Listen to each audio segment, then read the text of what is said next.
Committee meeting to order. The date is November 2nd. The time is 3:04. With us today, we have Alderman Tolliver, Alderwoman Bade, Alderman Warman, Alderman Bug, and myself, Alderman Franco. First item is, Clerk, is there anybody from the public wishing to speak? No. Okay. Then we'll go right into the agenda item 23-0828, review of the proposed 2024 city budget, and we'll start off with the police department. No. I'm sorry, somebody else was supposed to go first? Oh, Community Affairs. I didn't know, I'm sorry. All right, we'll go with Mayor's Office of Community Affairs. And Clayton, I just want to say kudos to you for putting the people that'll be looking at your budget right off the window, all on the front page. Just random pictures for the collage, Yeah, Alderman. good for you. Random photos for the collage. Yeah, I'm sure there was. If I'd known you were here, then we would have had you on there as well. Sorry. Good afternoon, everyone, and thank you. As we prepare to move into 2024, the Mayor's Office of Community Affairs looks forward to really following the Mayor's theme of Aurora advancing. If you look at your second slide, the mission of the department is to communicate, connect, and create. And we've put in collaborate as well with the best information and intention in the most effective, empowering, and equitable manner that accurately reflects the one Aurora community. So we get that charge to do all of those every day with 3 official divisions, communications, under Tony Martinez, who is here. We have some exciting news about growth and enhancement. Events under Mike Nelson, who is here with us as well. Great work this year. Busy winter coming up. And our Equity, Diversity, and Inclusion division under Michelle Clark, who is also here. Some transformative work happening here in City Hall and in the community that she's doing. And as I presented last year, we've always had this 4th division of community relations, if you will, the things that we do to engage and connect the community that's kind of been shared throughout the department as a whole. And I could stand here and give a list of things that we've done, but I want to take a quick journey through the last 12 months via video about. Although, of course, it takes us hours and hours to put things together or to collaborate with people to do so. But we're going to get about 1 minute per month as we look at the last year from last November until this Tuesday.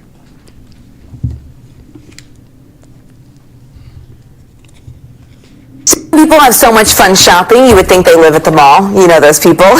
But now you can actually call the Fox Valley Mall home. This afternoon, more than 300 new apartments officially open in Aurora. For several decades, 2 historic buildings in Aurora are getting ready to reopen. The Veterans Advisory Council visited more than 100 seniors in nursing homes who had been in the military. Aurora, a big celebration for the city's veterans there. Veterans from different conflicts marching in the parade alongside JROTC. And I'm Casey Cronis, live in Aurora, where the magic of the holiday season is in the air. City of Aurora lit up its city tree as well with a fireworks show and parade. Earlier tonight, Chris Kimball Market opened its first and only suburban location in Aurora. Holiday season has officially arrived here in Aurora. The ribbon cut on the month-long Festival of Lights. Over the 3-day opening weekend, some 4,000 vehicles, 12,000 onlookers drove the 1-mile light show. Christmas came early for dozens of small business owners in the western suburbs. Aurora Mayor Richard Irvin presented checks for up to $10,000 as part of the city's continued COVID relief efforts. Fox Valley Mall in Aurora has more options for your Christmas shopping. 3, 2, 1, welcome to Fox Valley Mall! It is a big day for small business owners at Fox Valley Mall. 8 new stores are cutting the ribbon today in Aurora. The city of Aurora honoring the heroism of 6 police officers and a resident tonight for saving the life of a 9-year-old boy. Aurora is celebrating 3 Kings Day. You can see the 3 Kings are busy handing out gifts at La Quinta restaurant. Kids lined up for more than 1,000 donated toys. In Aurora tonight, the community honored King's legacy of justice, equity, and mentorship. TV personality and attorney Star Jones delivered the keynote speech. Happening today, the city of Aurora will remember civic icon Fred Rogers. A visitation will be held at 3 this afternoon. His funeral is at 6 tonight. The city of Aurora mourning with other communities that saw mass shootings. The leaders are inviting a Buddhist monk for a special prayer at tonight's city council meeting. At 6 tonight, they'll remember the lives lost in Monterey Park in Half Moon Bay, California. Mayor Richard Irvin says Aurora knows the gut-wrenching hurt those communities are going through after a disgruntled employee killed 5 co-workers at the Henry Pratt Company in 2019. In Aurora, it was standing room only for the 4th anniversary of the Henry Pratt tragedy. Wednesday morning, prayers. Our Father, who art in heaven. Flowers, candles, and tears. A pain still so visible 4 years later. Birthday celebration for a World War II veteran. You know, we're running out of those. This was the scene in Aurora over the weekend, and the veteran is Ray Moore, who turned 100 yesterday. Awesome. We are celebrating Black History Month by recognizing 2 Aurora teens who made history this weekend. They were crowned the first Mr. and Miss Black Aurora of the city. Aurora's 911 call center is getting an upgrade. Illinois Congressman Bill Foster presented the city officials with a check for $2.28 million in federal funding yesterday. It's International Women's Day, and to celebrate, a group in Aurora is giving back. The Empower Bag Collection Drive is the first community-wide service project for women in the city's first employee resource group. In celebration of Women's History Month, a new exhibit in Aurora is honoring the legacy of women in the military. Hidden Warriors is now open at the Aurora Grand Army of the Republic Military Museum. As we continue to celebrate Women's History Month, we've found a female-owned spot that highlights monthly Boss Babe events. Welcome, owner of Wickwood House in Aurora, Shannon Gutierrez. Hi, America Strong, how a 9-year-old came through when her mother needed her most. Today, a 9-year-old Aurora girl will be honored for saving her mom's life. And Aurora celebrated its first ever St. Patrick's Day procession. It was named in honor of the late Dan Dolan Sr. Aurora hosted a special Ramadan celebration last night. Muslim leaders and youth were honored for their service during Aurora's annual Ramadan proclamation ceremony. That is the mayor of Aurora, Richard Irvin, helping to cut the ribbon on a new Asian grocery store. Yangon is owned by a husband and wife from Burma. Aurora is honoring its 911 dispatchers. It's part of a National Public Safety Telecommunicators Week. Here, Mayor Richard Irvin visited dispatchers on the job.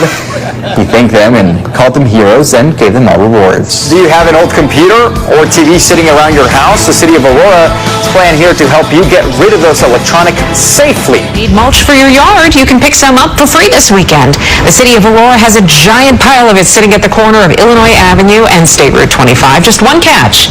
You gotta dig it up and haul it away yourself. The all-girls Air Force ROTC drill team from West Aurora High School was just honored with their own day and a street sign. The students known as Lady Blackhawks beat out 26 other teams for the drill's national competition. The city of Aurora is mourning the loss of longtime public servant John Whitey Peters. The former 5th Ward alderman who was lovingly called Whitey has died. He retired back in 2015 after serving 12 years. April is Financial Literacy Month, and city leaders in Aurora want to make sure everyone can take control of their finances. The Aurora Financial Empowerment Center is celebrating its 3-year anniversary with a ribbon cutting. Today marks one of the most important annual festivals for the Sikh community. Vaisakhi signifies the beginning of the harvest season. Earlier this week, Aurora Mayor Richard Irvin honored the community with a proclamation recognizing April as Sikh Awareness and Appreciation Month.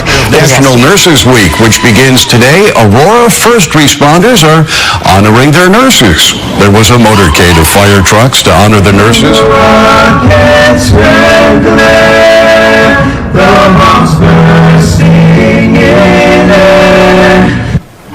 Today, residents in Aurora honored those who've served our country with a Memorial Day parade and ceremony. New this morning, 2 Aurora legislators are being credited for a new law which allows for the expansion of drones to fight crime. Really good news this morning. Students in Aurora can get free meals all summer long. Summer celebration kicks off tonight in Aurora. The downtown area will be decked out in artwork paying tribute to Andy Warhol's eclectic career and pop culture influence. A high-energy celebration in West Suburban Aurora today. The city kicked off its Pride Weekend festivities with the flag-raising ceremony. Today, the city of Aurora held its 4th annual Pride Parade. Man, it's a happy day, brother. In Aurora, Illinois. We celebrate Pride. Aurora! Happy Pride, everyone! Illinois' oldest farmers market returns this weekend. This will be the 111th season for the Aurora Farmers Market. Because today Aurora kicks off its Juneteenth celebration. This morning, the city's communication officer, Clayton Muhammad, joins us to talk about it. Clayton, good morning. Thanks so much for waking up so early here to be with us. And no problem. Good morning, JC. We appreciate it. Cars lined up this morning for Aurora's third annual Juneteenth food distribution drive-thru. More than 150 members of Black fraternities and sororities got together in Phillips Park to volunteer and pass out food to those in need. America's youngest black mayor will visit Aurora for Juneteenth. 19-year-old Jalen Smith is the mayor of Earl, Arkansas.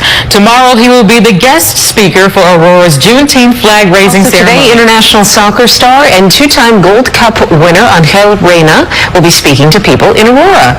Reyna is sharing his life story at West Aurora High School tonight at 7 o'clock. Aurora's own Ryan Boatwright returns to his hometown to coach his first basketball camp. The NCAA champion was joined on court by talented young athletes. Got a chance to learn how the pros play. The city of Aurora will honor the life and legacy of trailblazing alderwoman Shakita Hart Burns.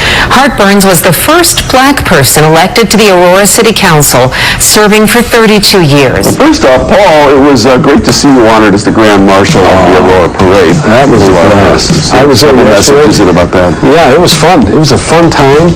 I was a Grand Marshal. Look, there I am. Aurora is launching the next class of Pulitzer Prize-winning authors, the free program to help children publish and sell their own books. Nearly 24 pets found forever homes in Aurora over the weekend. This is really cool. Animal Care and Control hosted a Christmas in July event. Heritage Week is off to a festive start in Aurora. The Puerto Rican flag-raising ceremony got things started yesterday. There was music and dancing and Puerto Rican pride on display around the downtown of Illinois' second largest city. A celebration of culture out in Aurora. The city hosted a flag-raising ceremony to hoist the flag of Bolivia up into the sky. It was all to honor the 198th anniversary of that country's independence from Spain. And in Aurora, the city hosted 26 national night out events, and more than 7,500 children and adults celebrated at the annual event simultaneously. Some tiny dancers helped Peterson open her new Dream Dance Academy at Fox Valley Mall this week. Attention shoppers, the suburban mall welcomes 8 new businesses. Mayor Richard Irvin joined the owners for ribbon cutting. 5 of the stores sell clothing. Several feature beauty items and self-care products, too. There's a hair salon and photography studios and an array of selfie places. To the suburbs of Aurora. Free haircuts were also part of a special back-to-school event here. Families even had a chance to win some pretty cool items in a raffle. For many of these incoming students, the school year is a chance for a fresh start. Because I'm excited to learn new things, because you could keep learning and get on a good career path. The city of Aurora celebrated the 77th anniversary of the independence of India. August 15th marks the country's independence from Britain in 1947. Students in Aurora are taking part in the annual celebration of Raksha Bandhan. It's observed every August through the end of the Hindu lunar calendar. Busy Labor Day weekend in Aurora, the city celebrated their ribbon cuttings, 2 for new art galleries and 1 for Beloved Church. The Main Baptist Church unveiled plans for its new 32,000 square foot Unity Center. Dana, what an emotional morning we spent here alongside first responders, some of which responded, 3 of them, Aurora firefighters that were sent to New York City in the days after the September 11th attack. Let's take you to Aurora. They're celebrating a huge weekend ahead of the official start of Hispanic Heritage Month. They're hosting again, wall-to-wall all over the city. Tomorrow marks the start of the Fiestas Patrias celebration. Joining us now to talk all about this is Events Administrator and Aurora Director of Communications, Tony Martinez. Thank you, Tony, for being here. No problem. Hey, Dan Scott. We're kicking off Hispanic Heritage Month with something very tasty. Yeah, a couple with roots in Bolivia has put everything they have into a restaurant in Aurora. Along Restaurant Row in downtown Aurora, you'll find Alice's Corner, a friendly and welcoming atmosphere led by the husband and wife duo Alice and Oscar Boutron. Today, the city of Aurora hosts its annual German Unity Day event with a flag-raising ceremony. It commemorates the date when the former West and East Germany, divided in World War II, became one country again. Oh, there we go. Yeah, get it. It was a party in Aurora yesterday. That right there was Isabel Biesmeyer, who just turned 100 last month.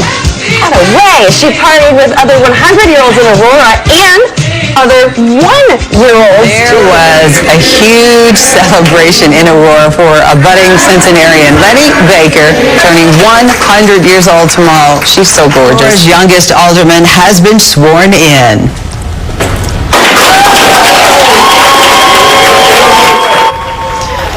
34-year-old Brandon Tolliver is now the alderman for Ward 7. And a big honor tonight for two Aurora city workers who jumped into action to save a baby. They got an MVP award from the city council for their heroism. Residents recycled more than 30 tons of electronics over the weekend.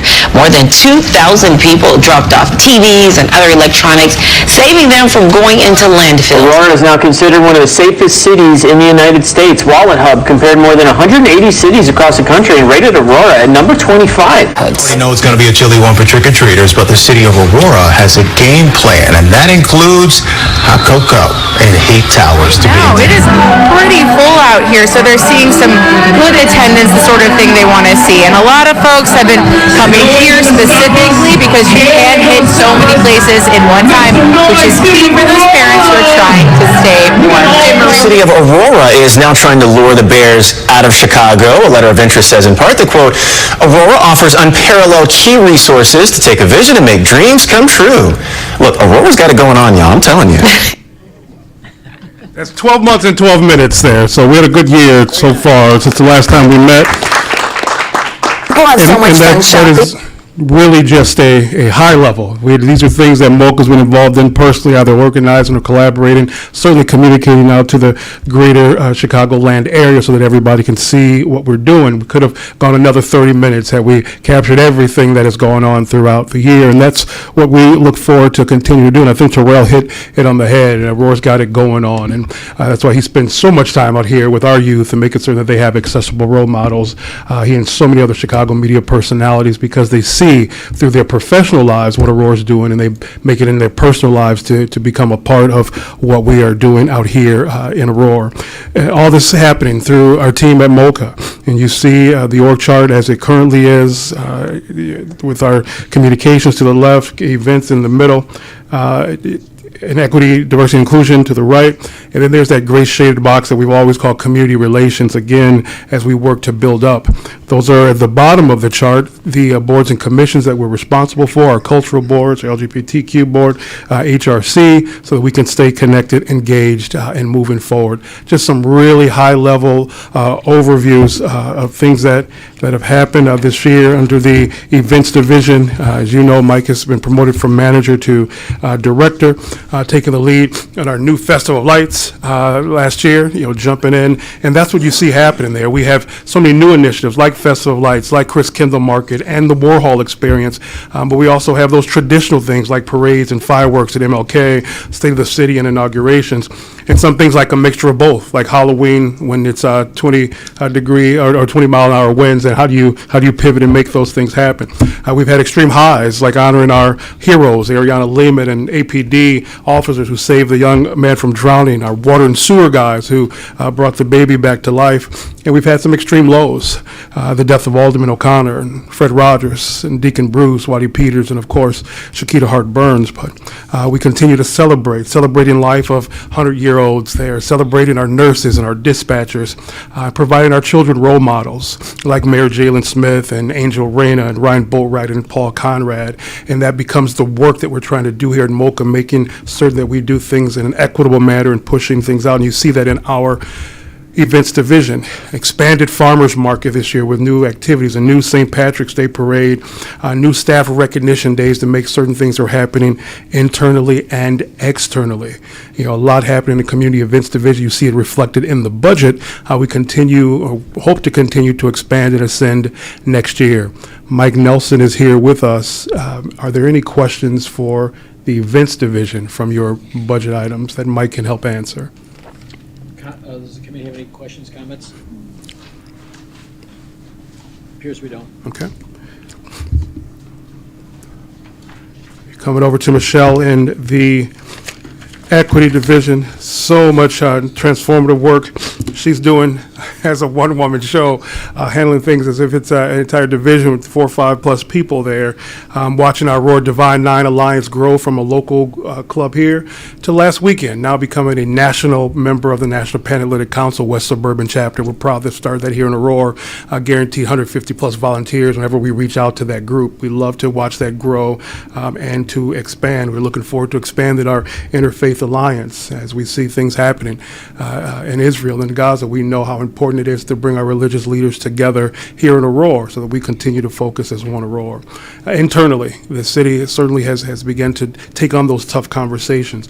Michelle, kicking off her EDI training series, having the uncomfortable conversations, unconscious bias training that held first for staff leadership, then we'll get out to every single staff members. We're looking forward to launching in collaboration with the purchasing division the new MWBE program as we work with our minority women business enterprises, if you will, in the city of Aurora. And how does this city support them? We know the need is there, and how do we make sure that our procurement processes reflect in an equitable manner? Michelle taking the lead on that as well. And of course, you saw in the news the Power Women Resource Group really setting a standard for other resource groups. Not only have other municipalities inquired about it, but so have businesses. And how do you guys really get that women's group so strong and so powerful? The work that Michelle is doing here internally and externally certainly is helping to put us on the map. We look forward to in 2024 to continue to ascend and enhance. She is here if there are any questions for the equity line items. Questions or comments about that? Yeah. Alderman Buck. Thank you. On the decision package on the coordinator position, I don't know if this is a typo or not. So in the explanation, it says that this is going to start executive E15 step 3 at $28.32 an hour. You can maybe it may be a question over there. Starting at $28.32 an hour, and then it says the salary is $80,000 a year. So the math on that, $28 an hour is not $80,000 a year. Not yet, it's not. I'll defer to finance on that one. 448. Page 448.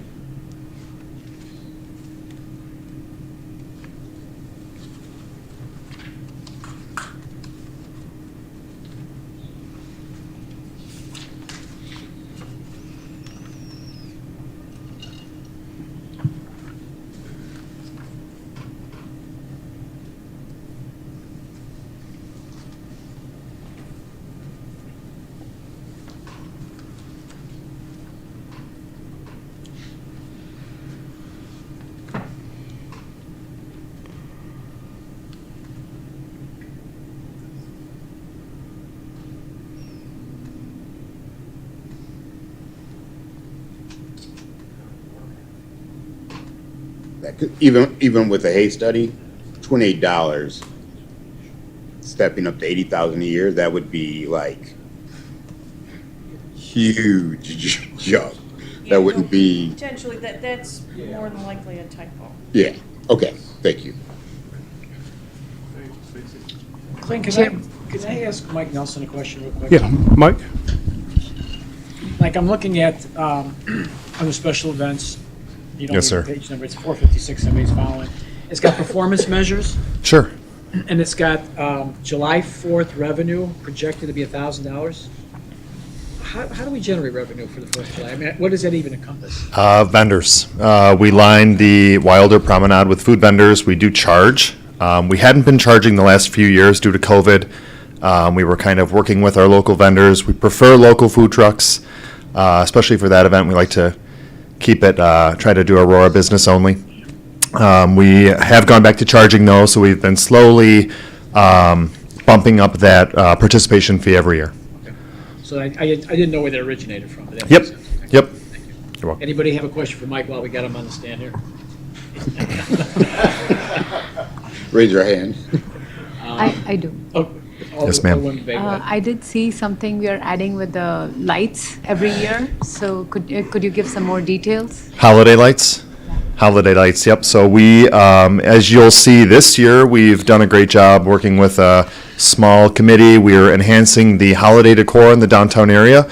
That is a plan that will span over the next few years. So we'll keep adding to our collection, if you will, really trying to get Aurora on the holiday map. So you'll see more light displays in the downtown area, lighted trees, things of that sort. We're working, we've got a small in-house committee, and we're working hand in hand with Aurora Downtown's Downtown Aurora Streetscape Committee to really, again, just put us on the holiday map, make Aurora a holiday destination. And these holidays include wintertime holidays or throughout the year?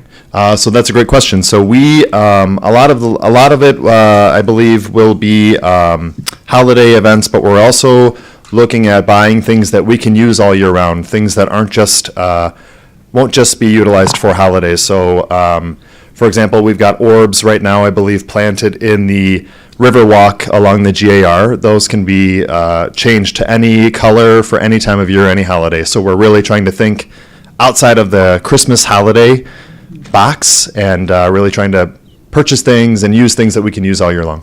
Those orbs are permanent, right? Alex, are they permanent? I believe they are. They're not permanent? Yeah. I believe. I'm not sure. I don't think so, because we're waiting also to see what, because, you know, the Paramount ACA is working on the new theater there, so Will it match? they'll be there for a bit. We just haven't decided long term. Okay. And I remember last year we had a plan to have the lights fixed that were given by the Aurora Rotary Club. Sure. That will be separate, and this is a different program.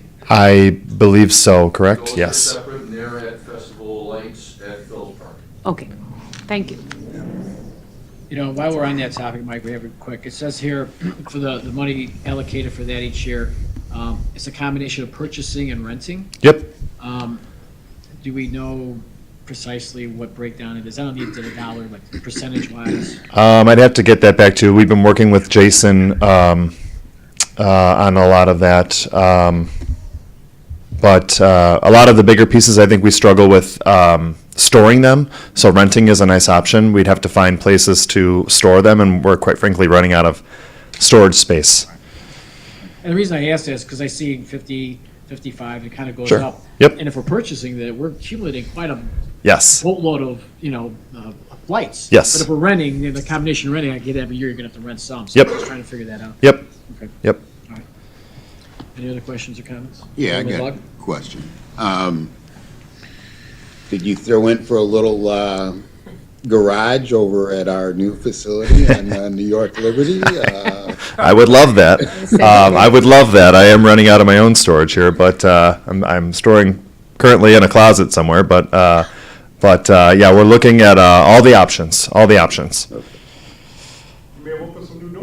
Yes. Thank you very much. Mr. Schroth, Yeah. nice Christmas present. And Yes. extra garage will go up over there. I would love that. Any other questions or comments for Mike while we got him up there? Thanks, Mike. Thank you very much. I do have a question for Oh, Michelle. For? Michelle. Oh, Michelle? Michelle, okay. Hi, Michelle. Could you please go over the UCGS program? Is that the Heritage University Series? The Heritage. Graham School. Oh, so it's a heritage series. The Graham School approached us because they do a lot of distance learning, and we would be the first municipality to participate with them.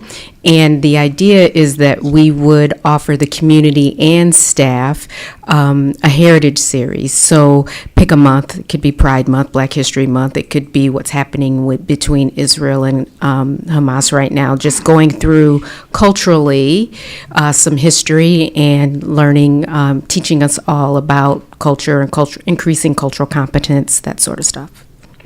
Thanks. So it'd be taught by professors. Okay. I don't think I said that. Thank you. So excited. Thank you.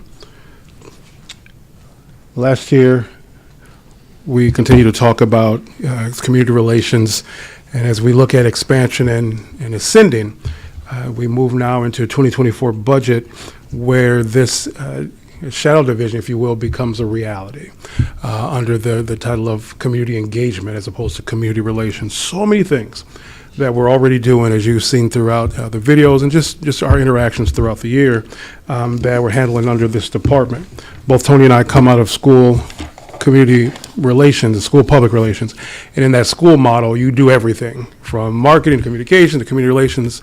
You get into bigger businesses, those activities are separated. And so as we operate in that mindset of a big business, we have to really look at where we can best, just emphasize the growth and the expansion. And part of the proposal was taking the community engagement division and making it official. You see some of the things that we've already done, what we will continue to do under this model to really serve as that facilitator between our partnership and the mayor's office, being that voice for the mayor's office, a representative of the mayor's office.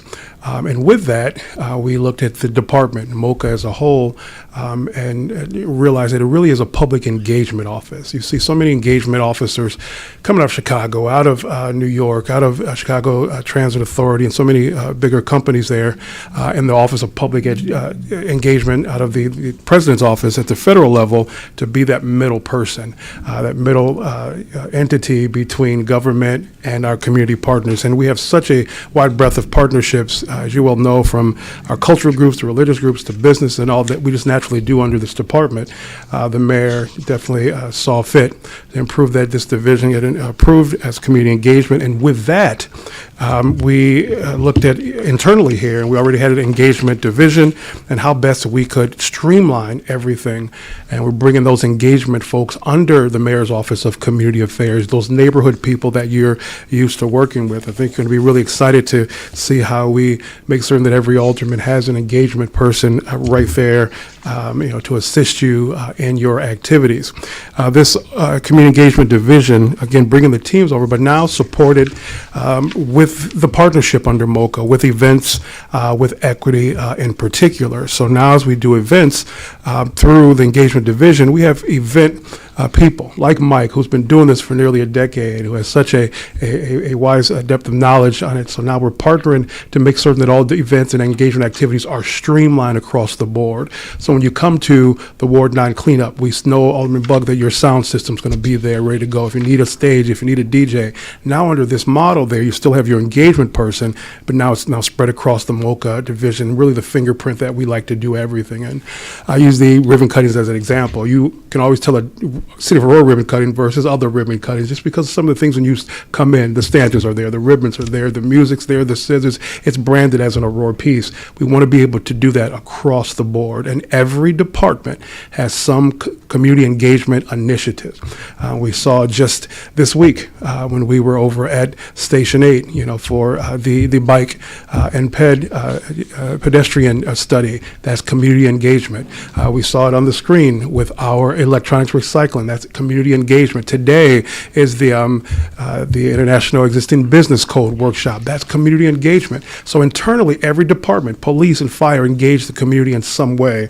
And now under this department, we're charged with making certain we have that one over vision and streamlining, making it through, serving as that representative to the mayor, formalizing and normalizing internal and external engagement activities, enhancing and expanding engagement opportunities, recognizing the people, supporting citywide efforts in and out of City Hall, and fostering the positive culture.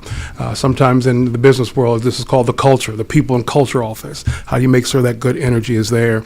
And so out of this division, connections, collaboration, and communication will still stay the same, simply because if you look at public safety, you couldn't imagine them without their own communications folks. It's very detailed. When you look at engagement, public engagement, if you will, we'll have that same type of communications piece, although the request is going to be to expand the communications department throughout. With that, after talking with the mayor and AA after 22 years for me in communications, and watching Tony grow as just an amazing communications professional.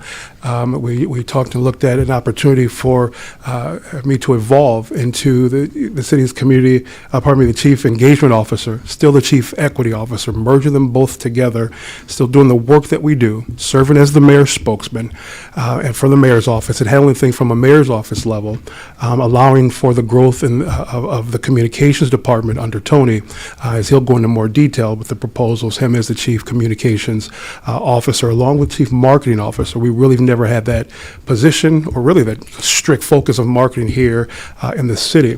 And it really needs to be separate and focused on, so that we can all make certain that we can grow together.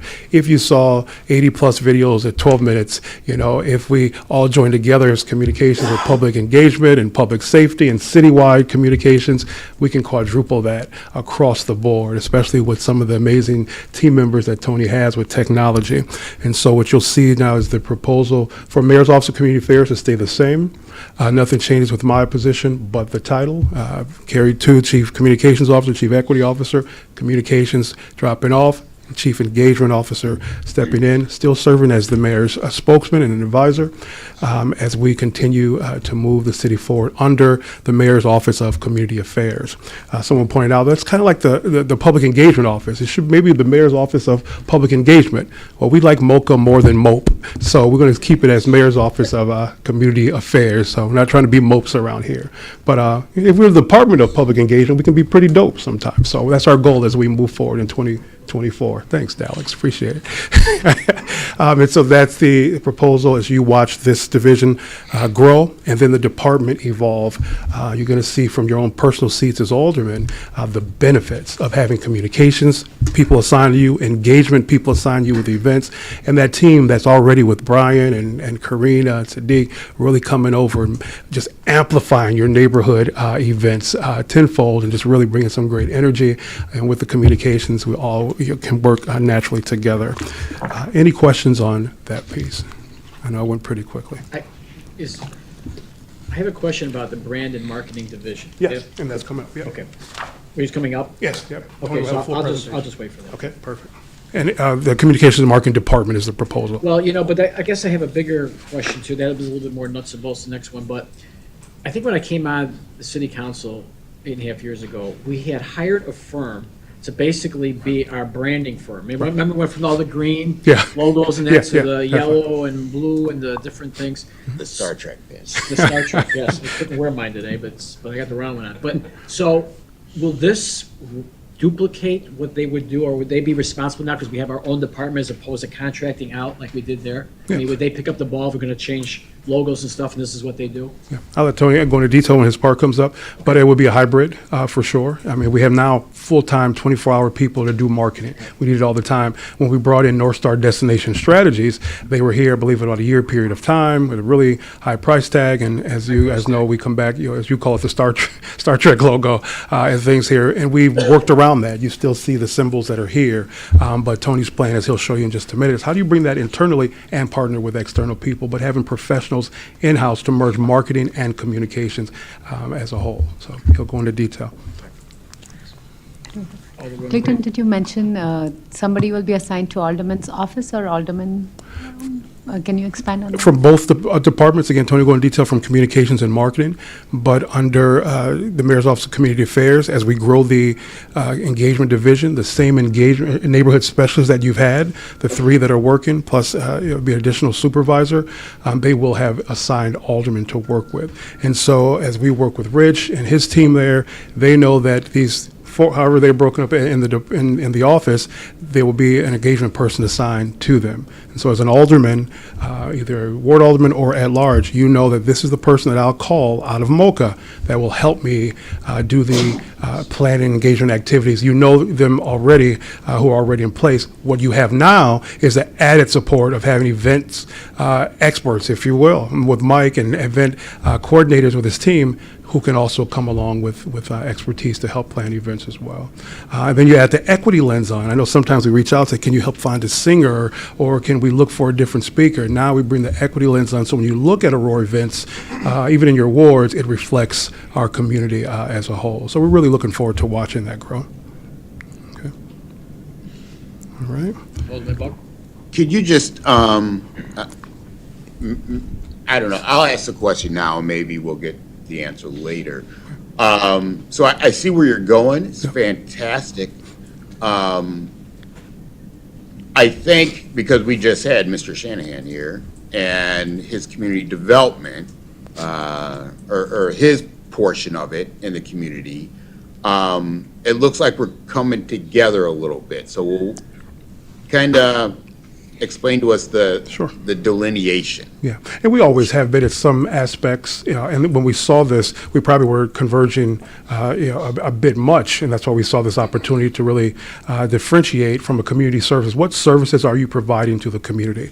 What services are you providing to our seniors? What services are you providing to our youth? What services are you providing to our businesses? That comes under the community services model. Community affairs or public engagement. How do we then take those same individuals and make sure they're connected to the city hall structure or the government structure, and providing those curating those experiences for them, that they're able to then have a voice at the table. So we can't lose that piece. So we're then in charge with MOCA as being the One Aurora kind of champions there. How do we make sure that everyone has a voice at the table? Let me give you another example. We have a number of advisory boards here in the city. Our cultural advisory boards, youth, a lot of them have advisory titles, but I've been here a decade. Very little is actual advising the administration or the city council.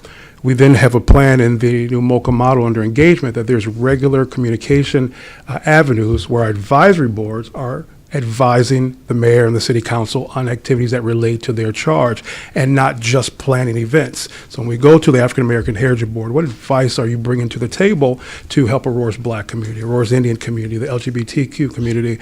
And so that then becomes the difference, Alderman Buck, bringing them to the table and having that two-way opportunity to engage throughout, as opposed to simply providing a service there. And great news coverage we've had, and we're going to keep doing that, but we have to go beyond just those clips. And how do we make certain, that those individuals that are showcased and activities really are authentic and have a strong base here at Aurora.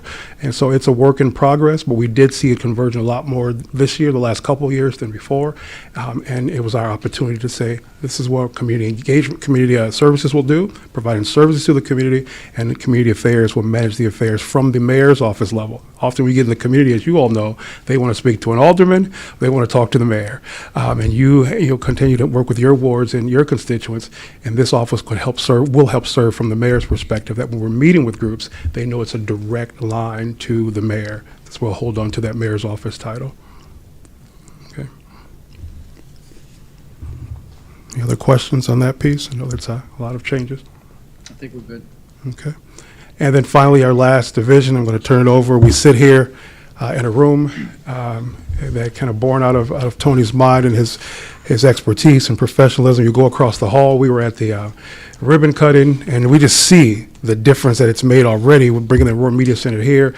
Again, you're having a seasoned community public relation professional, but also someone born and raised here, so the passion, the loves from Aurora. So you can go down the highlights of the works already being done this year, and why it's so critical that in order to grow communications, it needs to break apart as its own department, we can now work throughout the City Hall structure with other departments and the community to brand and market and communicate Aurora effectively, while at the same time, the other divisions and departments continue to do the work that we do together.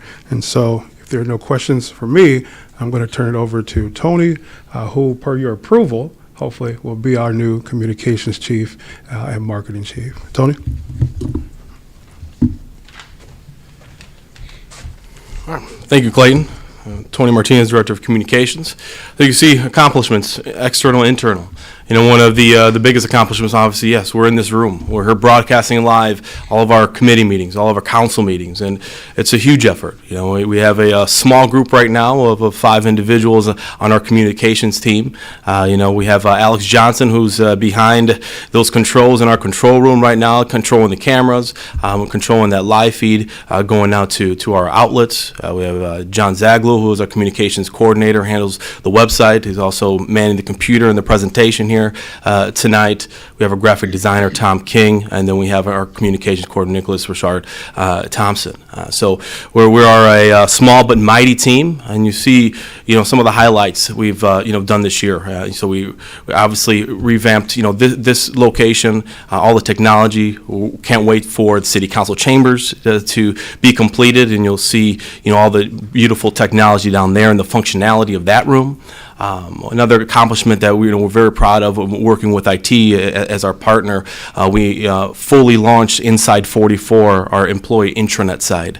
So now that's the landing page for all of the internet browsers for all of our employees. So that's where we will really put all of our news, push out all the information for staff in SharePoint Online, which is very interactive. We have all the departments on there. HR has all of their documents. So now this is the one point, the repository for all of our documents and news for all of our city staff. So really, you know, really engaging our staff, you know, in that way. And we've seen some great engagement just launching it, you know, a few weeks ago with all the departments going online.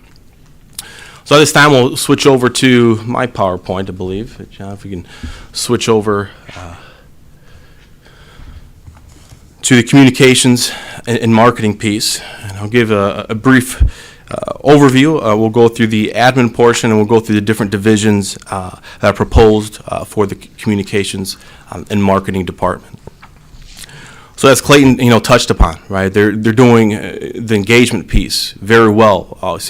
You see all of the highlights or all of the events that, you know, we have accomplished this year, and we're obviously hoping to do more next year. The importance of making sure that, you know, we communicate that and keep folks engaged with that communication. So communications and market, our mission is to connect, engage, and unite the community with the best information and intention through creative, accurate, innovative communication that enhances the city brand. You know, that the marketing piece, you know, as I came here about 2 years ago, you know, and I know Alderman Franco, you touched upon, you know, hiring a consultant to do the branding work, things like that. But that really requires a 24/7 effort internally to making sure that those recommendations and that plan for that brand is executed on a day-to-day basis, right? You know, I think as you walk around City Hall, you roll around the city, we still have, what is our brand? You still have the old, you know, Sunburst logo out there, the green logo. We have the light blue version of the Royal Illinois, you know, logo. We have the dark blue version. We have different variations out there. And really, what is our brand? How do we want to identify ourselves with right now and into the future?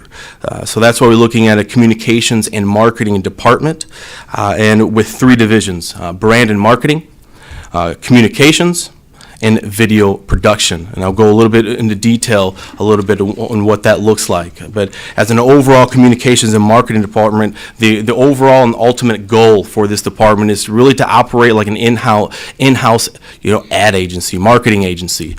You know, that we have marketing, we have communication, video production, all in obviously all in one department, and be able to execute any project and any you know, initiative that comes along. And really, you know, in 2024, to align our communication efforts so we can work more efficiently, you know, and not only processes, but also having the technology in place to be able to efficiently communicate, you know, immediately all the things and great things that are happening throughout the city.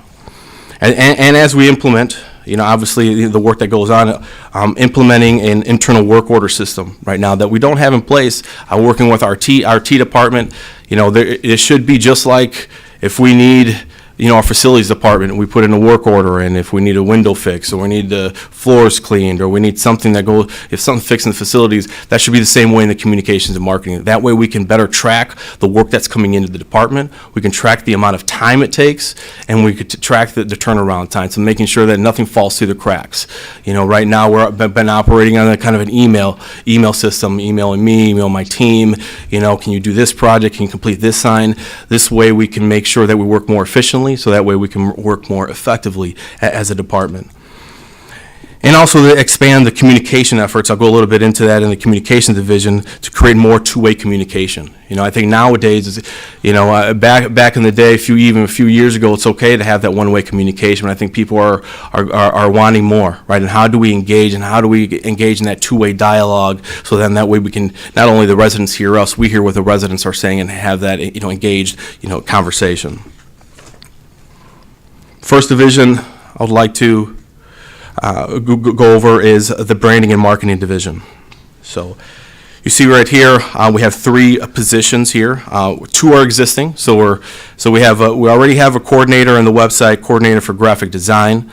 So now it'll be the branding and marketing coordinators with the specialization in website and graphic design, but also including another marketing coordinator, which will be a general coordinator, but also with a focus with economic development. Throughout my 2 years here, there's been a very great need for economic development and providing marketing, obviously feedback for the projects that they have going on, to making sure that they're consistent with the brand of the city.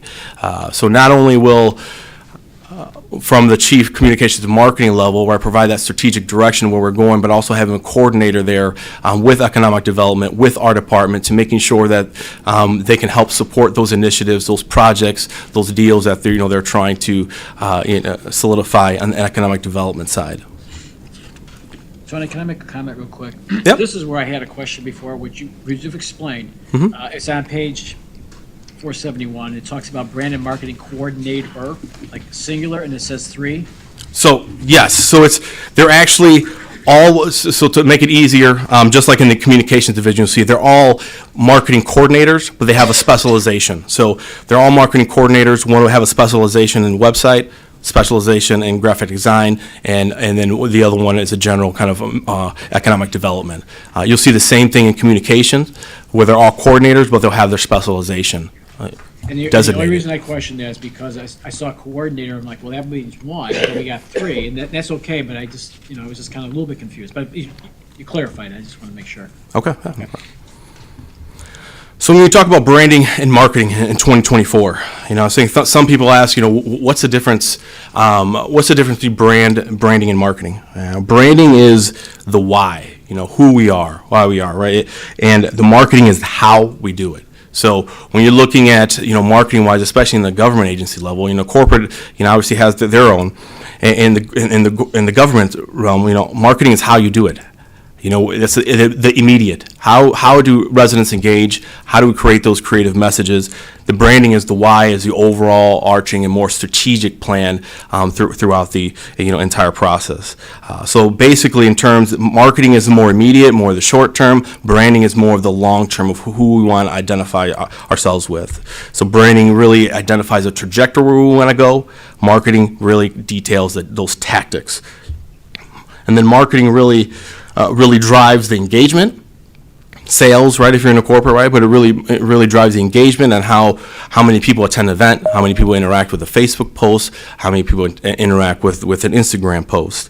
And then the branding just really is just the reputation that we want to have, as a city. So the goals in the outlook from branding and marketing is really to, establish that identity, help shape that narrative. So we're in the process of establishing those brand guidelines. So if somebody needs a logo, we have the right logo and the only logo to use. How to use the logo, when to use the logo, when to use the seal. When to use the seal, when to use the word logo, right? So really identifying and really establishing that brand. Collaborating with the different departments for more consistent branding and marketing, provide that strategic outlook for the city brand. And then also under the brand and marketing is also launching the first phase of the city website, which you'll hear more about in the coming week. Have any questions in the brand and marketing division? Questions or comments from the committee? Continue. Okay, so the communications division.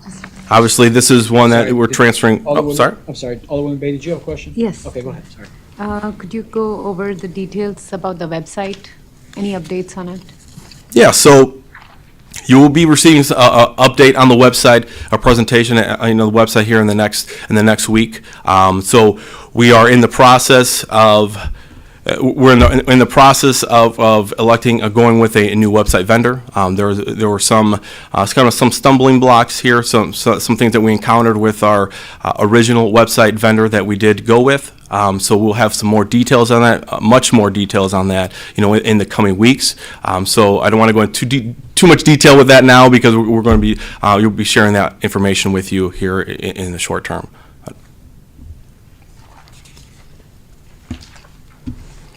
So as we go into the communications division, right, this one is, well, we all know what this division does, obviously with social media, media relations. So we're proposing, we have a communications manager to oversee this division. Right now it's the director, so this will be actually, kind of a downgrade in that position. So a communications manager, and then we'll have 3 coordinators, and each specializing, one in public relations or just a general communications coordinator, one in social media, and then one to support the alderman's office efforts. So we know the need to help the aldermen with their communication needs, especially as we try to shift towards that two-way communication piece. I'll go into that a little bit, to help the alderman's office and aldermen and alderwomen on how to, and communicating with their residents. So we have a lot of creative ideas and a lot of ways to help support, because we know that, it's a lot of work for just one person for you guys to help, engage, your constituents and keep that two-way communication. And then bringing over the translation specialist that's currently in MOCA into, obviously, this division. So as we look in 2024, as we really want to build upon the great foundation we currently have. We're out there on social media all the time. We're in the Chicago media, but how do we explore different ways to communicate with the public and create that two-way communication? Really, increase the access to those communication materials, in different languages. That's why the translation specialist, it's it's a very integral piece. Not only Spanish, but every other language that's spoken throughout the city. Also to support the council members, communication efforts. We're trying to, here in 2024, you see, we just launched Nextdoor, being on the Nextdoor app. Really trying to see, explore test those waters out to really try to engage folks, and that would be more of a two-way dialogue, not just posting something and letting it go, but having that two-way dialogue with those residents there, because that's what that forum is for, and for that communications coordinator to help the aldermen and alderwomen to really complement your efforts, on the Nextdoor app to help try to mitigate any inaccuracies out there or any issues that come up that we can help from the city side to help provide the facts and help, with any of those concerns that do come up, and try to cover every aspect. Have any questions on the communications division portion?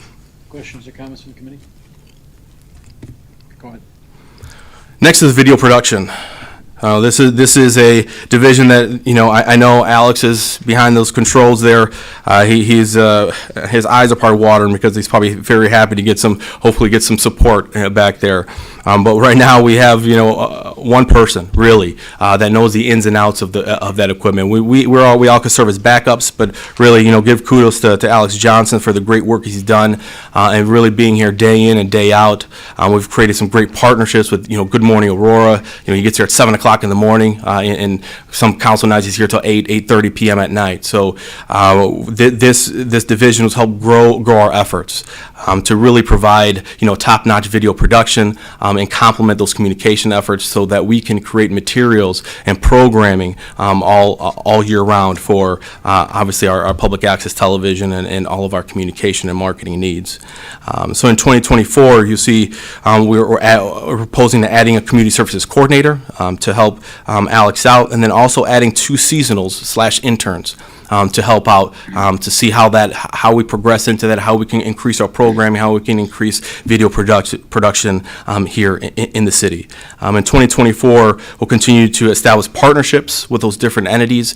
Good Morning Aurora, that's daily here right in the TV studio every morning now. We have the electives that are also recording some programming, but also create some more in-house programming so we can have programming throughout the clock. Also leveraging and fostering relationships with our educational institutions. So Aurora University just came and did a tour the other day. The Illinois Media for Broadcasting also did a tour on how we can attract some interns, some folks, younger individuals that are interested in video production, how we can get them through the door and have a mutually beneficial relationship so we can help alleviate some of that burden and that need that's there for video production. And then another goal for 2024 is launching the ACTV mobile app. So now we have the technology in place to be able to launch that custom mobile app. So not only can you just go to the website, you could download the app that's specifically branded for Aurora, and they can see everything live right there in the palm of their hands from the custom mobile app. Can I ask a question? Have any questions?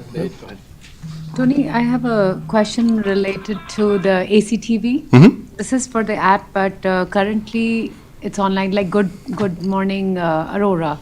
People have to subscribe, or how do they get it? And what are different medias? Facebook, and can you go over that so we can make people aware of it? Definitely. So right now, for ACTV, obviously it's in Channel 10, Channel 9, and then Channel 99 on AT&T, Channel 10 for Comcast. So if you're in City of Aurora limits, those are the channels that you can watch it.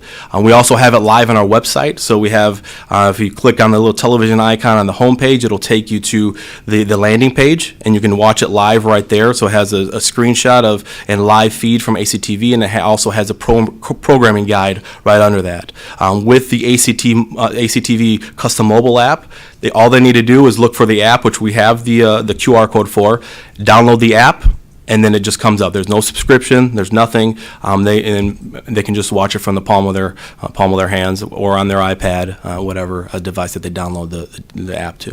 Okay. Can you please provide the list to us so we can Absolutely. disseminate it Yeah, further? absolutely. And then we'll also create some marketing materials. So once we launch the mobile app here in the beginning of the year, so we're trying to really increase our programming. So then that way we have a pretty robust programming. So then when we direct people to go there, residents to go there, they can stay engaged, right? What we didn't want to do was just have one program running and push out the app and people get bored, right? Resident gets bored. We want to make sure that we have a pretty robust programming, throughout the day, so that we can keep our residents engaged and informed. Okay, and then I have one more slide. And then the decision package for our department is a decision package for a vehicle. So we are very anticipating, obviously we're very excited about our mobile TVs, our mobile cameras to be able to take throughout the city. Also those are going to be delivered here this week. And we really want to get out in the community and really capture live events, capture anything that we can to put on ACTV, put on our website, and that way we can go out in the community. But obviously to haul that equipment around, we do need a vehicle to be able to do that. But as we look at the marketing piece also, having a dual purpose of being able to wrap the vehicle in messaging to engage folks, right, to have call to actions. So to really wrap the individual with graphics, and you'll see some examples of some graphics here. We have, DuPage County Forest Preserves, I was there, created that wrap for that vehicle, but any other kind of messaging that we want to wrap the vehicle with. So if it's, we were trying to, push traffic to the new website or to download the mobile app, it'll be in different ways that folks can engage, right? And a QR code on the vehicle, and then also how to engage, or if it's a specific event for that year. It all depends on what the messaging, and what kind of marketing campaign we have throughout the year. So really using it as a dual purpose for, carrying equipment, but also using it as a marketing tool. Vehicle wraps is one of the most effective and most efficient and most cost-effective ways to advertise, an organization and messaging. And it goes leaps and bounds over an actual billboard, and it's much more cost-effective to do it. So that is the decision package. It's in front of you for the only one for this department this year. So with that, answer any questions you might have. Questions or comments from the committee? Alderman Mormon? I think this is great, and really kind of spearheading what I think the city needs. So, how did this idea come about? Was it everybody wants to compare us to other cities? Are there other cities or villages around or counties that do similar?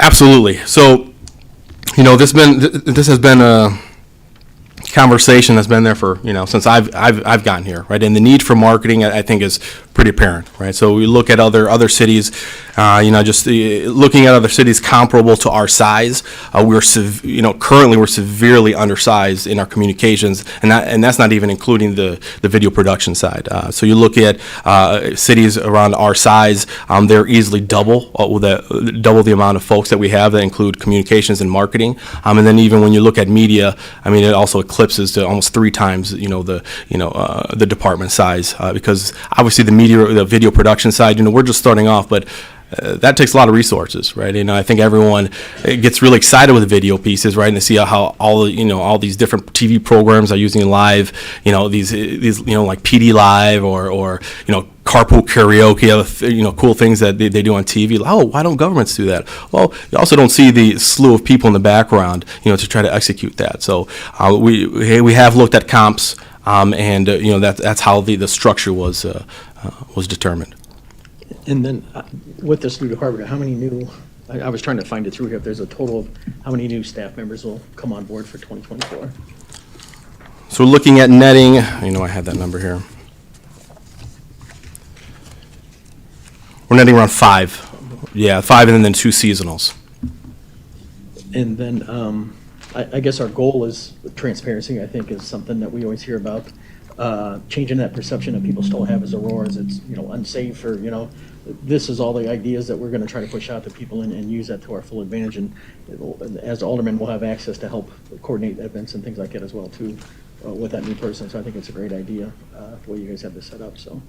Thank you. Thanks. Yeah, thank you. Mr. Alexandru? If I can just quickly elaborate, I don't think there's a better time, given the level of talent that we have to do this, than 2024.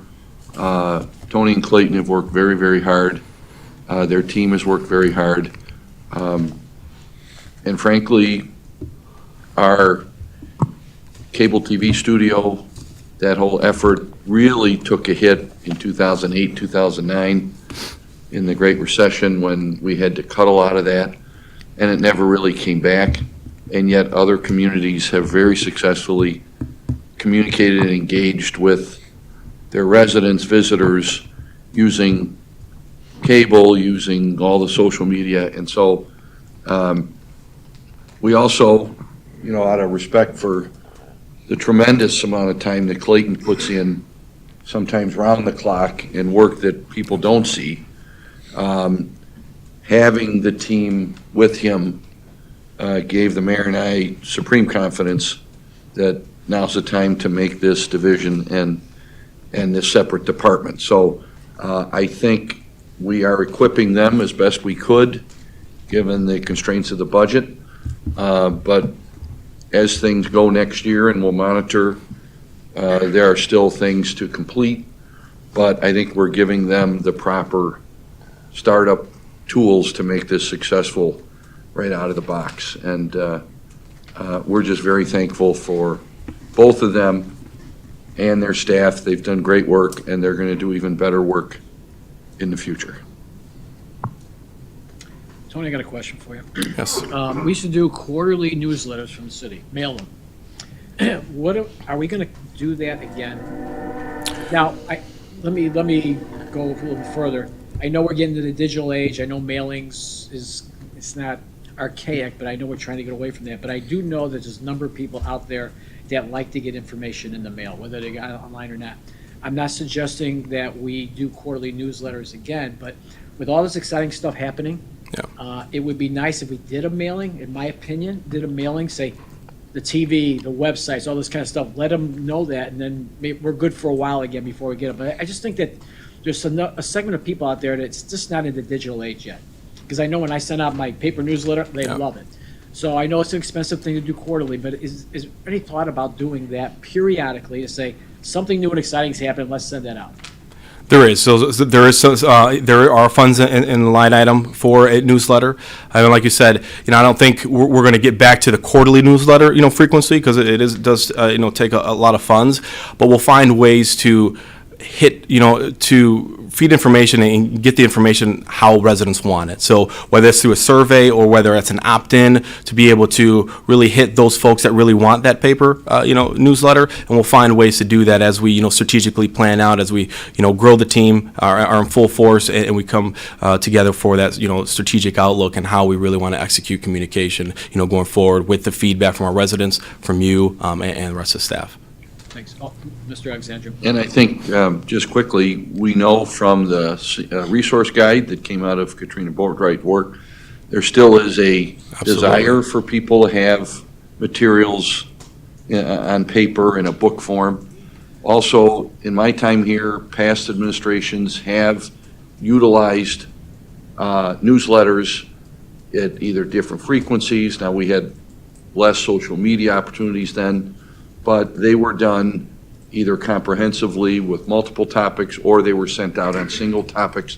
So I think based on the feedback we're getting, you will see, I think, a mix of paper newsletter, but the emphasis is going to be on social media and all these outlets that we've developed, including the use of Channel 10, YouTube, and all the different outlets that we have. That makes sense. And I say that because if you want people to turn on Channel 10, send them a newsletter one time, use Channel 10, and now we're done. That type of thing. Just getting that new exciting stuff out there, even if it's just one time. So, yeah. Absolutely. Thank you. Any questions or comments from the committee?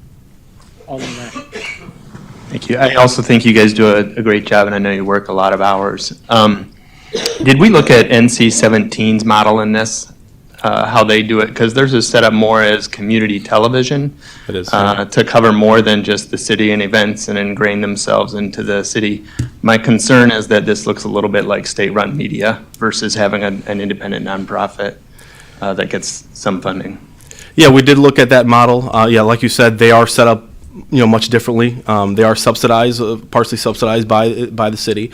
They are also a nonprofit, right? And so that's the decision they made. But that is something that we looked at, and they do great work. I mean, I came from the DuPage County Forest Reserve, work with them and on a daily basis to push out news. So very familiar with their setup. Right now that's just not a plan or model that we decided would be most effective at this time. But it's something that we have looked at. And then, is the community going to be able to use the resources that we have here as in the past under the old model? You mentioned the 2008 cable TV effort, but there used to be a studio that the community would have access to. Make it like a library. Yeah, so that'll be that's the goal. So we're finalizing, what that policy is, right, for the usage. It's a little different in City Hall, having it here in City Hall than in the other location, because it was a little bit, the hours, so we could have been a little bit more flexible. But we're finalizing what that looks like, what that policy is, and what those partnerships are, because we want to do our own programming. So we are looking at, as it to be a community space, and eventually as we get more resources, if we're approved for more resources down the line, is really being a kind of an education hub too, right? To really emphasize video production. If we have individuals that are interested, and we can help complement the efforts of the educational institutions, and really being an education hub, but also mutually beneficial relationship for the community and for the city to help our video production needs. Mm-hmm. Everybody good here? Well, are we done with your presentation? We're done. I want to thank you, Clay. Are we done overall? So I do want to thank you guys for the presentation. It was very thorough. We liked the slides. You gave us a lot of good information, and we certainly look forward, as aldermen, we certainly look forward to working with the alderman's office on communications, because that's kind of what we do. We're the bridge. We're the conduit between the citizens and the mayor's office. And that really will help us out, so we appreciate that. Thank you very much. All right. Thank you. Thank you, Clay. All right, we will move on to the Aurora Police Department.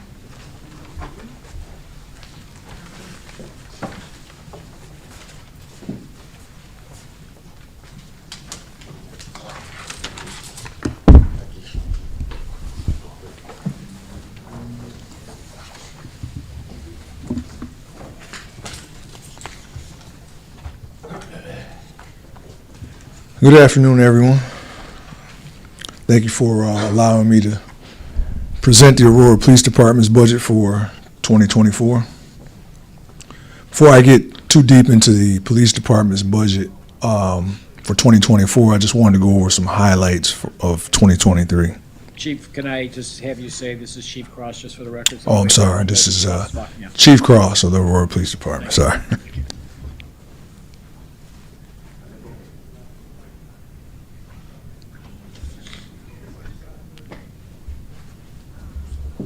Is now considered one of the safest cities in the U.S. Wallet Hub compared more than 180 cities across the country and rated Aurora at number 25. The survey looked at the top 2 cities in each state, ranking them in 3 key areas: safety and crime, natural disaster risk, and unemployment and job growth. Aurora is the 2nd largest city in Illinois. Earlier this year, Wallet Hub also ranked Aurora as one of the happiest places in America. Chicago this year came in at number 140. So we showed this clip because for a couple of different reasons. Number one, obviously as a city, we should be very proud of that accomplishment. But also, we want to show that what's possible when the community, public safety, and government all work together. Is now considered. So I'm going to focus primarily on some accomplishments for 2023, and primarily want to talk about staffing, community engagement, and modernization. We became fully staffed this year for the first time in a very long time. We're proud of that fact because many municipalities across the nation and internationally, for that matter, are struggling to get police officers. It's an epidemic right now. However, that's not the case here in Aurora, and as a result, we're able to do proactive police work. Violent crimes like homicide are down, and we've also were recently honored by the state. By AIM, which is the Alliance Against Intoxicated Motorists, for having the most DUI enforcement in the state last year. And so we're able to go out and do some of the things that we couldn't do last year because we have more staffing and better equipment. So when we talk about our staffing, we have 3 overall core values. One is to continue to recruit the best police officers, hiring and training our new recruits, and providing officers with the best training they can get to do their jobs effectively. We put a lot of effort into recruitment and trying to attract the best and brightest people. We use social media, job fairs, recruitment days where people can take the physical tests and things of that nature. Right now, we currently have authorized staffing of 318 officers. And as mentioned earlier, we're fully staffed. Our lateral program has helped us significantly accomplish this, as we've hired and we continue to hire officers from other agencies that want to work for the Aurora Police Department. One of the reasons that officers want to work here is because they receive a lot of training. Our officers receive as much, if not more, training than any other municipality in the state. And it's the cornerstone of everything that we do. When asking new officers why they want to come to work in Aurora, 3 things seem to be a common theme. 1 is training. 2 is equipment and tools to do their job. And the 3rd is opportunity for career development and advancement. We've also increased our staffing in telecom, where we've struggled. We had 16 in 2022, and we have 23 so far this year, so we're very grateful of that. We also repurposed 3 sergeants that were in our jail. This allowed us to do a couple of things. 1, create a career path of advancement for our CDTs, as we now have non-sworn supervisors in our booking area. And it also allowed us to address some span of control issues and create much needed position to address the organization of our increasingly growing special events.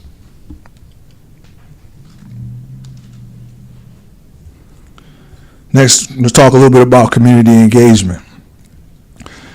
We have two overarching goals in the organization. One is to reduce violent crime, and the second is community engagement. We believe it's very difficult to do the former without first addressing the latter. So we do this in several different ways, and I'll just touch on a few. We use a program called My90, which provides us with critical feedback from our community.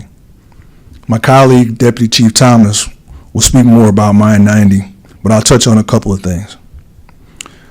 Our agency is in the 80th to 90th percentile satisfaction rating in the areas related to equity and overall service, quality of service. This includes positive view of the agency, whether people were treated fairly and with respect and had their questions answered, also whether they felt they were listened to and understood what they were told. We also continue to have a thriving Citizen Police Academy, which will be graduating its 54th class next Thursday. As you know, we also started our first Spanish-speaking police academy last fall, and it will be graduating its third class next Tuesday. We're also proud of the fact that that class has doubled in size since the first class, and we hope that number will continue to grow. We also have our Youth Law Enforcement Academy in the summer, and we just started up a new Police Explorers program. We had an overwhelming response, and we have 24 participants in the program right now. This program helps us fill a gap between the Youth Law Enforcement Academy and the cadet program that we have. We also just acquired a new bloodhound, police dog, some of you may have already seen her running around, Sadie, that we believe is a great community engagement tool and a valuable service resource.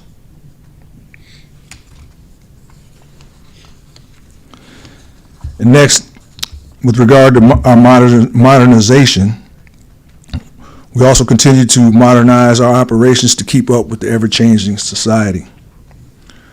We now have the capability of using e-citations, which makes the process of issuing citations and sending mandated information to the state much more efficient.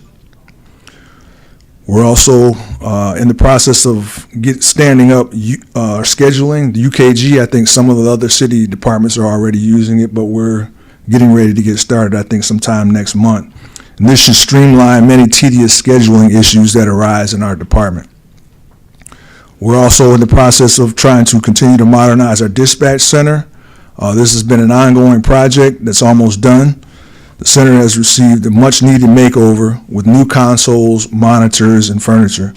Also an upgraded computer-aided dispatch computers and a video wall. We have the latest iterations of Axon body cameras, as well as the latest iteration of the TASER.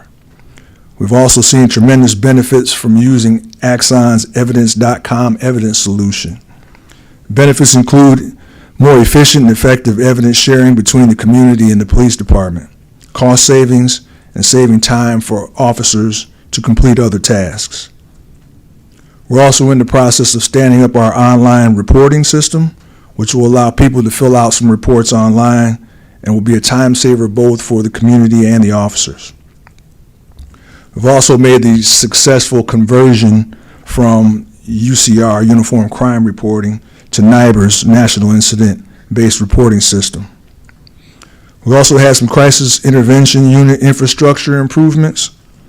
We now have an adequate room to house our growing CIU unit, as well as some other representatives from organizations that we partner with, like FSA and SAS, in a modern workspace. And we also have approval to implement Fusus, which is a software that will be discussed later in the presentation. Anyone have any questions on? Questions or comments from the committee? Not this time. Alderman Lash. On the online reporting, if a resident of Aurora, let's say somebody stole a $1,200 mountain bike out of somebody's yard and the person files an online report of theft, does the insurance company take that online report, or are they going to want to see something? Well, I think at first it had to be investigated. I don't know what the insurance companies will or won't take, but You, as a citizen, will have the opportunity to fill out as much information as you can. If you don't want to go to the police department, or if you don't want an officer to come out, you can fill it out right away. Eventually, that information will get to an investigator. They'll have to investigate. Do we have suspects? Don't we have suspects? But I don't know. I can't say what the insurance company will take or what they won't take.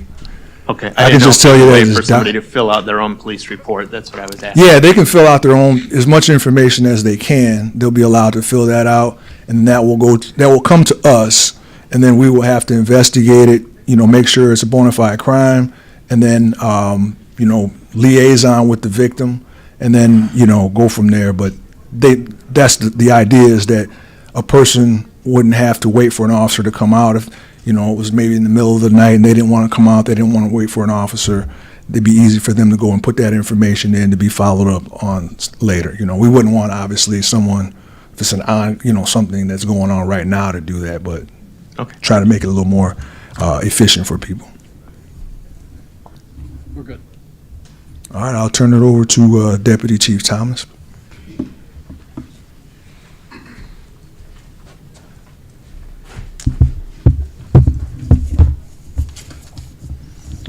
Good afternoon. Let's see. My name is Matt Thomas. I'm the Deputy Chief of Police, and I will present the request for an increase in staffing. I will start with our request for additional officers. We continue to focus on attracting the best and brightest police officers who represent our diverse community. Our recruitment team and public information team has created a year-round strategy to attract applicants to join APD. Over the past year, we've focused on high school and college events, job fairs, and initiated a recruiting campaign outside the state of Illinois to attract applicants. Like the chief previously mentioned, our current authorized strength is 318 sworn police officers, but we need additional officers to further support our community's needs and continue down the path of success in making Aurora one of the safest cities in the U.S. Later on in this presentation, you will also learn we are seeking approval to purchase a comprehensive staffing study as part of a larger plan where we will review our future staffing needs to complement the ascending vision for Aurora. We know we need more officers, so this staffing study will examine every dimension of the department and serve as a roadmap for us for the next 5 to 10 years. Also later in this presentation, we will be asking for additional equipment and vehicles to support the requested increase in total officers and the overall growth of our department. At this time, though, for the year 2024, we are asking for 7 additional officers. We feel that is a manageable number, considering the number of expected retirements and the number of trainers needed to properly manage our new recruits in our training program.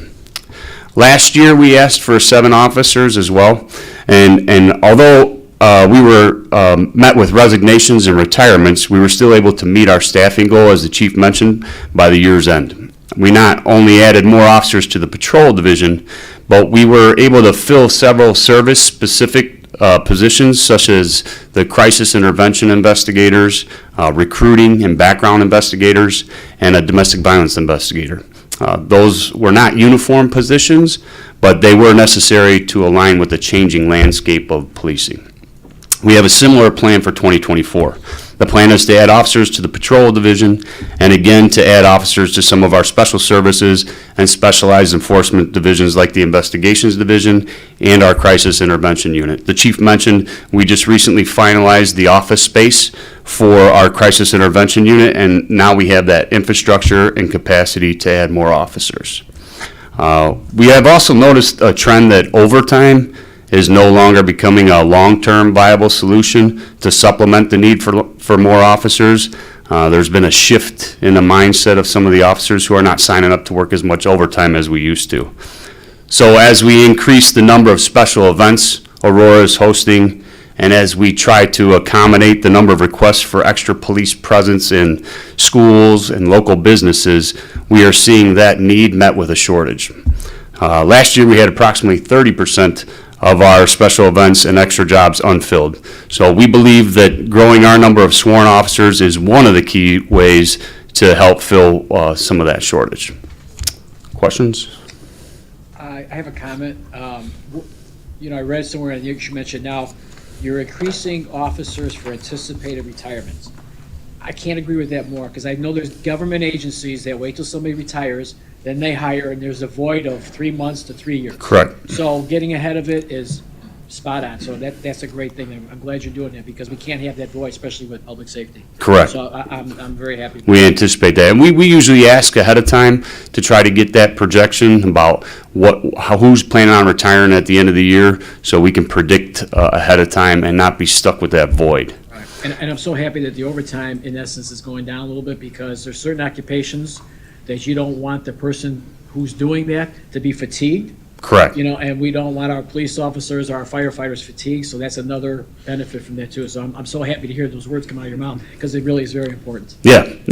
And you know what, the next slide, our request is not just like ours alone, right? We, like the chief mentioned, we had stood up that customer survey program this year called My 90, which solicits feedback from the community. So maybe some of you have seen this. If a community member calls the police, or maybe somebody has told you about this, after a community member calls the police, they'll receive a text message on their phone with a link to complete a survey and provide feedback about their interaction. So we also take that opportunity to ask the community member what their concerns are and what they would like to see in the community. And the number one request from community members we surveyed was to increase the number of officers in our community.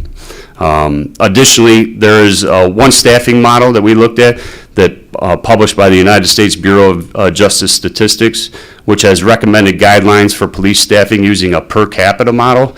I think you might have asked about this last year. This model suggests that municipalities should seek to attain a ratio of 1.8 to 2.4 police officers per 1,000 residents. Given the guidance from this model, Aurora could strive for a police force of somewhere between 325 and 430 officers. So as I mentioned, we're currently sitting at 318. So by adding 7 officers in 2024 and then continuing to gradually increase our authorized strength, we'll be in a better position to meet the growing needs of our community. Alderman Boyd, did you have a question? I did. Yeah. Thank you, Deputy Chief. Thank you for starting to look at the overtime number, and that's really where I was focused. We've looked at that number for a very long time. Mm-hmm. And of course, as we looked over the years on increasing staffing, we were looking at that overtime number coming down. Correct. COVID blows everything out of the water, so those numbers don't count. Overtime was through the roof and needed to be. But 2023, 2024, we have the same $6 million. So I understand with the increased number of events, thus you're going to have increased overtime. Correct. But where are we if we're at the point of getting fully staffed? So we're right there at the cusp, getting fully staffed. Yeah. To add more officers above that, so I'm looking 25, whatever.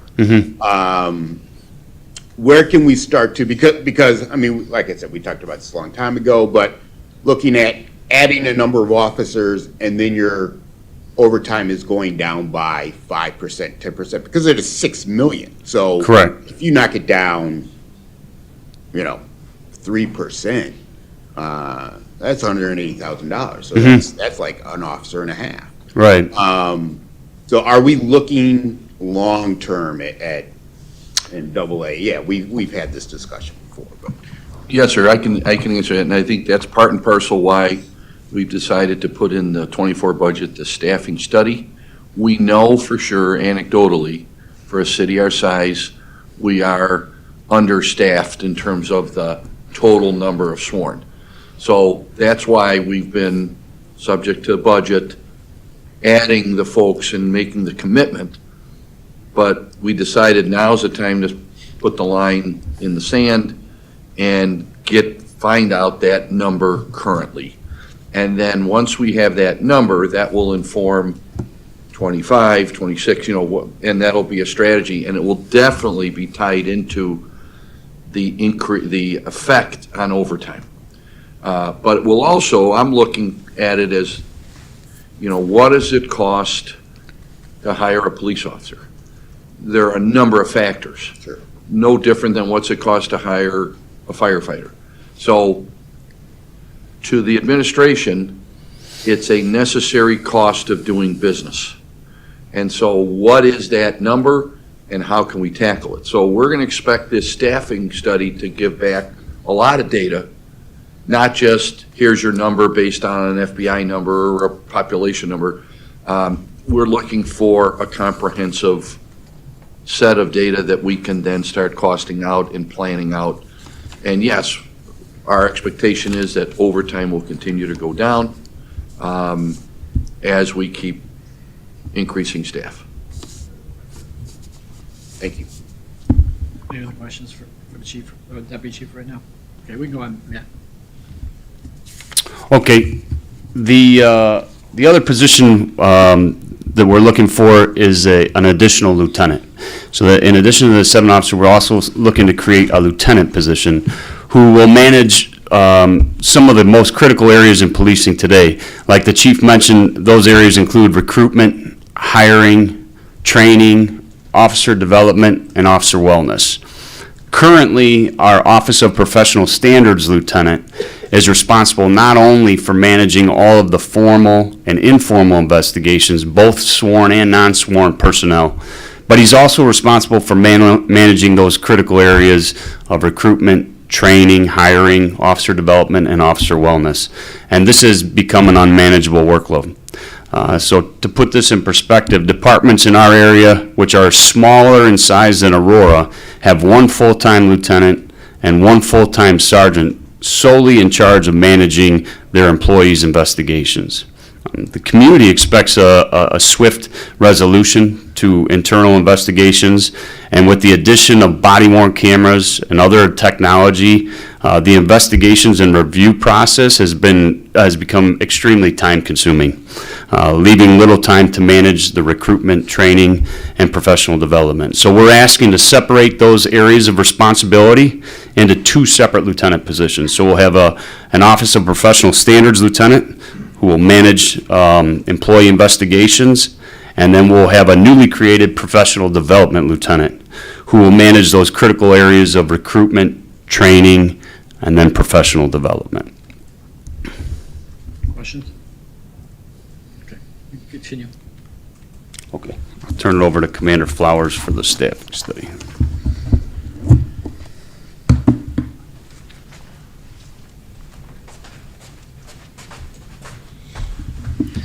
Good afternoon, I'm Don Flowers, Commander for the Bureau of Neighborhood Policing, or more commonly, the Patrol Division and the K-9 officers. The staffing study, Deputy Chief kind of hit on it, and Alex kind of hit on it, some of the things that I want to talk about. To repeat, the Department of Justice says 1.8 to 2.4 per 1,000 citizens. Latest census that I know that we all have questions about puts us at like 180,500 people. With that, the range that the Deputy Chief said, 325 to 433, it's a generic standard, and it doesn't answer a lot of the questions that we have about growing our police department and what we need and where we need those things. So doing a staffing study, it's not just about a number of officers that we need to have. It's about the efficiency with which we use those resources, those people, and all these things that we're getting, all these programs and technology. It's about that. So what we'll do is look at our current divisions within the department and analyze their effectiveness in accomplishing the missions that align with the department goals and with the city goals of community engagement, violent crime reduction, a better quality of life. It'll look at how our units within the department and the city are interacting and how effective that interaction is. How are we working with the fire department? How are we working with property standards or the street department even? What are we doing to make each other's jobs easier? It'll look at our supervisory staff. We just talked about possibly getting a new lieutenant.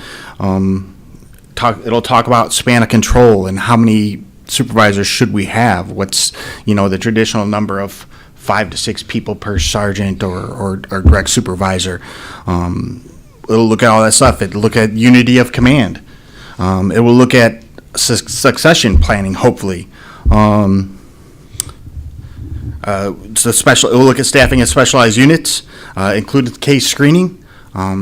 If you don't know, we have an investigations division. They usually carry pretty heavy caseloads. Having been in the investigations division and been in a supervisor in that division, I would always go to some trainings and I would ask other supervisors, what kind of caseload are your guys handling? And a lot of times it'd be like anywhere from 5 to 10 caseloads. And I was looking at my detectives who were carrying 20 to 30 to 40 sometimes. So there are other divisions within the department that have that same kind of problem. So how are we being effective in that division? How many detectives do we need? Our administrative assignments for our staff, sworn versus civilian. Do we need some of these things to be civilian? Do we need some more things to be sworn? What's the most effective way to use those resources and to get the most out of our budget? Our calls for service, this is really big. Workload, how it affects not only the amount of officers needed, but also how many dispatchers, court detention technicians, which are the people that work in our jail and process people, book people, records personnel, et cetera. Our use of overtime, we talked about that a little bit earlier. Not just the budgetary costs, but the efficiency with what are those officers doing, the well-being of those officers, where we're concerned about the well-being. And, I think it's pretty common knowledge that you don't want overtired police officers out there, because the more tired we are, the more it affects us. So, it's also morale. I mean, when you're burnt out all the time and you feel like you're living at work, we got to find a better balance for our guys. And I think there's so much more that could be into it. I've been kind of diving into this process. As a matter of fact, I've reached out to Northwestern University, I've reached out to University of Chicago. I haven't really heard anything back from them. Looked at private industries that do these kind of things. I just recently found Michigan State University has a police staffing observatory. I just had a phone call meeting with the chairman of that committee, and kind of he sent me a really long report that he did that I'm in the process of working through.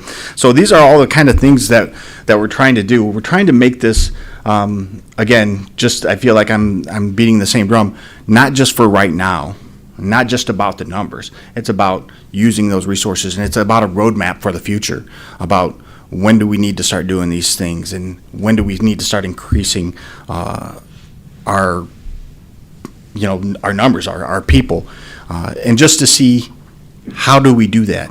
How do we come up with that number than just saying it's more than just a number that the Department of Justice says. And if you kind of look now, like I've been doing the research, it talks about workload and it talks about the health of our officers and everything else. So that's kind of what we want with that staffing analysis. So if I can make a comment, actually a question too, I think the staffing analysis is necessary because things are changing, evolving technology and you moving your pieces of the puzzle around are very important. Have we done this in the past? It sounds like this would be a periodic thing, maybe 5, 6, every 7 years, because you want to say, okay, this is where we were in 2023, when I was 2029, do we need to go forward? So I don't know, have we done that in the past? Or I know we're not doing it for 5 more years. As long as I've been here, we have not. But you may recall we did something similar for the fire department for station locations. So I think we need to get into that rhythm of doing it for both police and fire. Sure.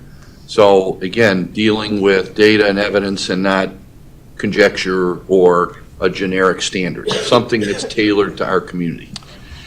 And it is fairly common at other municipalities. I've had experience in other communities where these are a kind of I don't know if they're necessarily routine, but they're certainly done from time to time. Well, and I would think that would be appropriate based on everything changing so rapidly. If you do one now, in 5 years, you probably need to do one, and so on and so forth, because it probably will pay for itself, many times over because we do this, make sure we get it right, or as close as we can to get it right. So I think that's a great idea.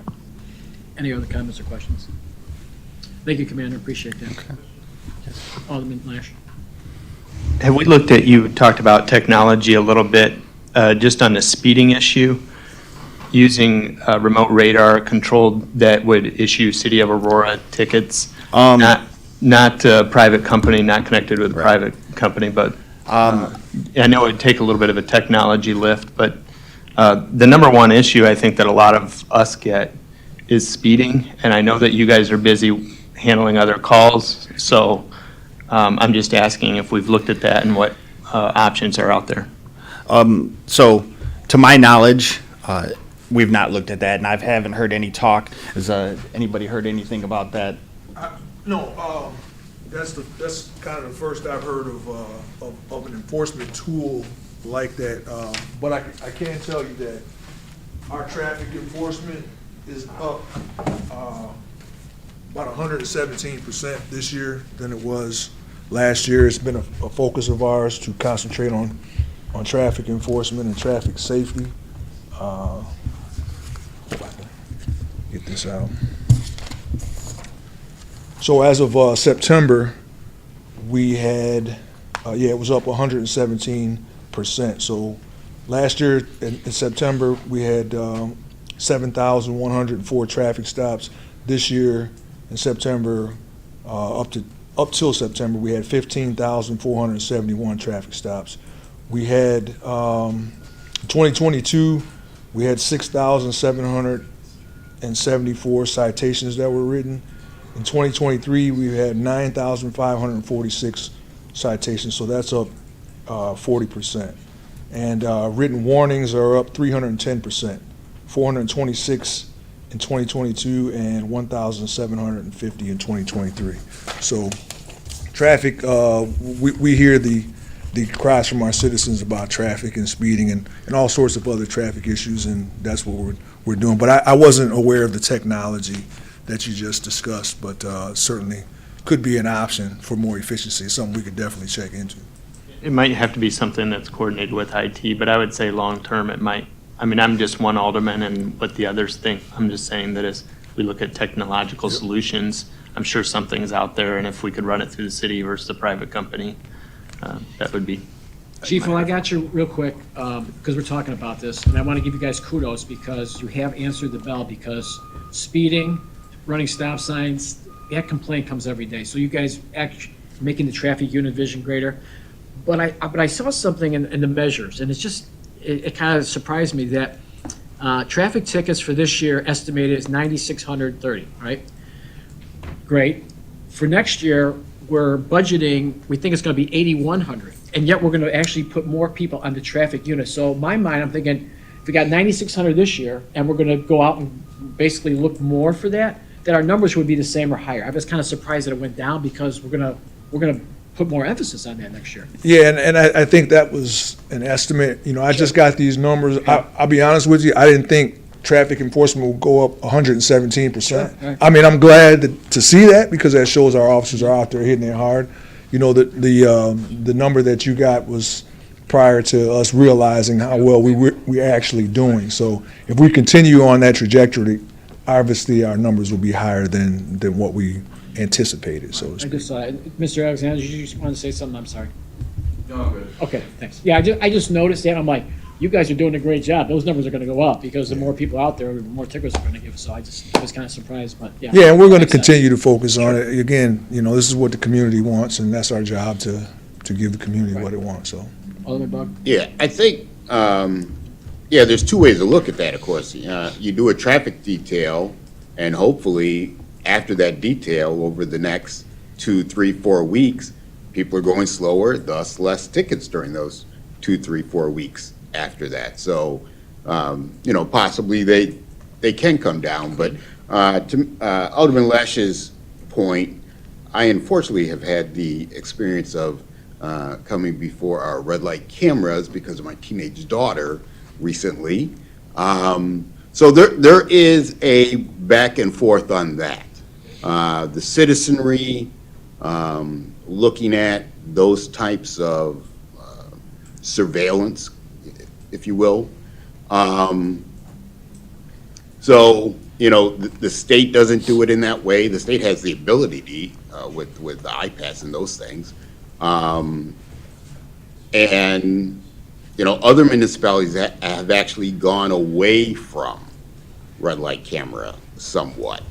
So it would take a lot to look at to kind of go the other direction on that. Mr. Alexander, you want to say something? So it just occurred to me, and I mentioned to the chief, there are speed cameras that are deployed in the city of Chicago. They're permanent. So, and they're not without controversy. So it would be way beyond, I mean, it would be a very involved study, very costly, and we would need more than just IT. You would need the cooperation of our 4 county court systems. We'd need to talk to the police union, because now you would be essentially taking potentially duties away from the rank and file. And I just want to mention, you know, this council for years has responsibly worked with the police department with the vendor for the red light camera system. We're not Oak Brook, we're not any of those towns that abused or dealt with those companies. In fact, our red light camera program is touted as one of the better run ones, and every time in Springfield there's been a question about get rid of these cameras, we've always provided the way the city does it, and it's been lauded for how we do it in terms of fairness, due process. The company does not have final say on the issuance of tickets. We have sergeants who review in the traffic division, and we have great data. So I think it's something we could look at. I think it would probably make more sense to do one that's not fixed like Chicago, because now you're also targeting and branding neighborhoods as somehow inequitable from another neighborhood. And I think Alderman Bug makes a great point. The whole issue of Big Brother and surveillance and a camera and a stop bar making, I mean, so that's why we built in the human element to the red light camera. We would need to replicate that with this if we installed permanent. So it's something we could certainly look at if it's something the administration, the mayor wants us to do, or if there's a consensus, we'll certainly look at it. I think we need to keep this, though, focused on this budget process right now, so we're going to move on. Okay. Mr. Chairman, can I make one quick comment? No, right now, we don't. We're running way behind. You can have that comment with the police chief afterwards. All right, next presentation. All right, I'll have this presentation too. This has to do with the field training program. A little background on me, I've been involved in the field training program for 23 years as a field training officer, field training sergeant, the admin lieutenant of it, and now it's under my purview as a commander. So we actually have this system installed and working right now. It is a software that's actually kind of a sole source vendor. We use the Field Training Associates, the Sokolov model. This is the only software that Field Training Associates will let use their forms. So those forms are downloaded into their cloud-based service. Like I said, it's cloud-based, so they keep all the storage. That's not a cost that we incur. Kind of what it does is it's specifically designed for our field training model, and it standardizes all of our FTOs and what they do. If you're not familiar with the field training process, it's a 16-week process for our officers that they go into after they've done a 7-week in-house training and a 16-week basic academy training. They come back. They've got 16 weeks in our field training process with 4 different FTOs. We do that so that they can have, different points of view from FTOs, and FTOs can have different points of view with them to see if they're struggling, how do we help them, and we try to give them everything that they need. What this is going to do is going to make for easier transitions for those FTOs. When they're getting a new recruit, they can see where they're struggling, and they can kind of focus what they need to do to help that person. And give some different ideas in there and how that happens. Some of the upsides of this, there's no limit to how many devices we can use this on. I know that a lot of our field training officers are actually doing it on their phone. That way they don't have to fight with a clunky computer in the car while they're going along. And they can do it from anywhere. So if they got to go home at the end of their shift and take care of a kid or whatever, they can be working on it at home, and I know some of them do that. Any updates to the service are completely free. That's all part of the subscription that we'll have.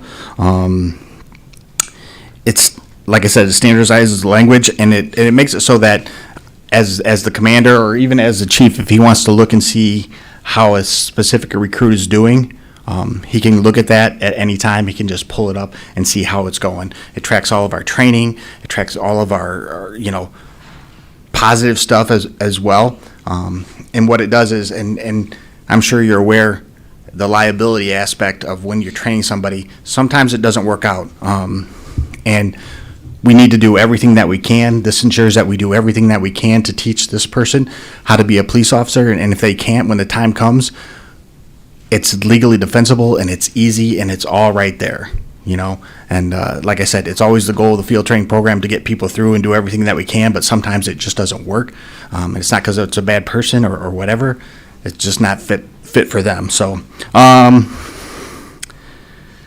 real quick, the cost is we paid for this year out of our academy fund because we did hire so many laterals, as we talked about earlier. We had a lot of money left over in the money that we had allotted for the police academy. Laterals, we don't have to send people to the police academy, so we figured that would be a good use. That's $8,420 for the initial setup and the subscription for this year. And then for the next 4 years, it's $7,920 a year. No price increases. Every update is included in that. It's not, in my opinion, a very heavy lift to make sure that we're doing this the best way that we can. It aggregates everything. And so it's not a bunch of different drives, and it's not a bunch of different forms here. And it's something that we can have at the ready, that we can bring out and say, oh yeah, we got this. You have a question? Yeah, we got this guy. We can look at it instead of going to a million different places. Questions, comments? Thank you. All right. Lieutenant Walcott's next.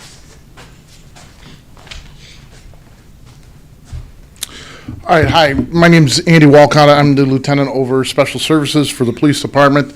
I'm here to talk to you guys about a handful of things we've asked for this year. The first one is for police social workers for our crisis intervention unit. You guys have heard a lot over the last few months on the crisis intervention unit. As you're probably aware, the crisis intervention unit aims to serve our members of our community suffering from symptoms of mental illness through the collaborative work between our investigators and our mental health professionals. Currently, the CIU program staff consists of 3 police investigators, 1 police social work coordinator, and then additionally, we have grant funding for 2 full-time and 1 part-time social worker from FSA of Greater Elgin, who's our current social service agency. Up to this point, we've funded the social workers from the social service agency entirely through grant funding. We're looking to increase the number of social workers starting in 2024 and to supplement the current grant we have that ends in September of 2024 to guarantee that the program does not collapse if we were to run out of grant funding. So that's why we're asking for that. It should also be just noted our crisis intervention unit has become a leader in co-response 2 police calls. This year, over the last year, we've had agencies from as far away as Miramar, Florida, come to visit and evaluate our program to see what takeaways they can get from us. Additionally, it should be noted that this year alone, our police incidents, which are police actual documented reports, not just calls for service where officers are going out and dealing with people that have mental issues, but these are calls for service or these are actual incidents where police have documented a police report, either a crime or some other issue going on, have rose and are on target for a 43% increase over last year. And that just highlights just how important this piece is, and we appreciate your support. Are there any questions in regards to this portion? Questions, comments? One comment. Thank you. That's bringing in social workers is a important thing to keep you guys from having to deal with that all the time. Splitting up the duties for the more subject matter experts. That's a great idea. So yeah, perfect. Mr. our Alderman Didell. I think this is a great program. Our COP officers and also David has presented a number of my neighborhood meetings, and I would encourage you to bring this to your neighborhood meetings. It's a great program. Thank you. Anything else? Okay. Next, I'm going to talk about our drone program. The Aurora Police Department got drones at the end of 2018 and the beginning of 2019 is when we came to you guys and requested those. We use them for detailed traffic crash and crime scene mapping. We also use them for locating missing persons or persons who have fled from a crime scene and to assist our special response team. This year, the police department worked closely with state legislators to craft a new law allowing for increased use of drones for enforcement across the state. This includes the ability to use drones to monitor special events, for demonstrations to the public, and to respond to calls for service. This funding will allow us to continually modernize our drones. Additionally, it will allow us to have enough drones to handle multiple incidents and events around the city at one time. And in case that a drone was needed to be repaired, we would still be able to operate and function properly. We plan to alternate the types of drones purchased every year so that we each specialty, we vary it up every year so that we're keeping the best and most modern technology. Questions? Alderwoman Babe? Officer, when we say special events, is there a number of people requirement that is called, like that's where these drones will be, or any special events? It's all according to what's authorized by the state statute, and that varies on the size of the municipality, the type of event. So we can't just put them at any special event. The law is very restrictive, so it allows it. A lot of this was after the Highland Park shooting, and where a subject has been on the rooftop, and we realized, hey, if we'd had a drone up, we could have seen what's going on and had, or potentially seen what's going on and be aware of these problems. Or, other issues that are around there, traffic congestion in certain areas and trying to adjust that. But it does vary according to the specific event and according to what is allowed by the state law. Thank you. Any other questions? Alderman Dino. Do we have drones that can fly inside buildings now? We do have a few drones that can fly inside buildings. It's a difficult task. It's still one of those things that's being honed because the radio interference and walls and all the different things, and then you wouldn't believe it, but even the drafts out of these air vents in the ceiling can move a drone, and most drones now are operated on GPS. So those are with inside a building, they lose their GPS signal, so they much more dynamic in their movements, and that you can't control as much. So we're still waiting for the best product available to come out. We have other abilities for inside buildings, but we're still working towards that. Any other questions? Thank you. Thank you, Lieutenant. All right. The next request is license plate reader subscription. We received this year a grant from the Illinois Attorney General's office as a part of their program to combat retail crime across the state. This grant includes the purchase of 4 fixed license plate readers to be placed at the Chicago Premium Outlet Mall and 2 quick deploy license plate readers to be used to combat crime at retail establishments across the city, including organized retail theft, robbery, and burglary. The purchase of the 6 devices in the first year of service have been included in the grant, but the police department will be responsible for yearly service and maintenance for the following 4 years, which takes the device through their anticipated life cycles of roughly 5 years. This service includes subscription, maintenance, warranty, and cellular services for the devices. So this would solely support the grant, and I think that is either just went through or is in the process of going through the approvals currently. Questions, comments? Move on. Okay. The last request that I have is for an executive secretary. So this would be an executive secretary assigned to our special services section, which oversees special events, the traffic unit, and our critical incident intelligence center. We're asking for an executive secretary to assist with duties which do not require a sworn police officer to handle. These include answering phones, communicating with victims of hit-and-run crashes, tracking and disseminating complaints about speeding, truck enforcement issues, and parking complaints. Additionally, the secretary will be handling the administrative duties related to towing and tow companies, manage the day-to-day operations of our electronic crash and electronic citation solutions, and assisting with tracking upcoming special events and their cost.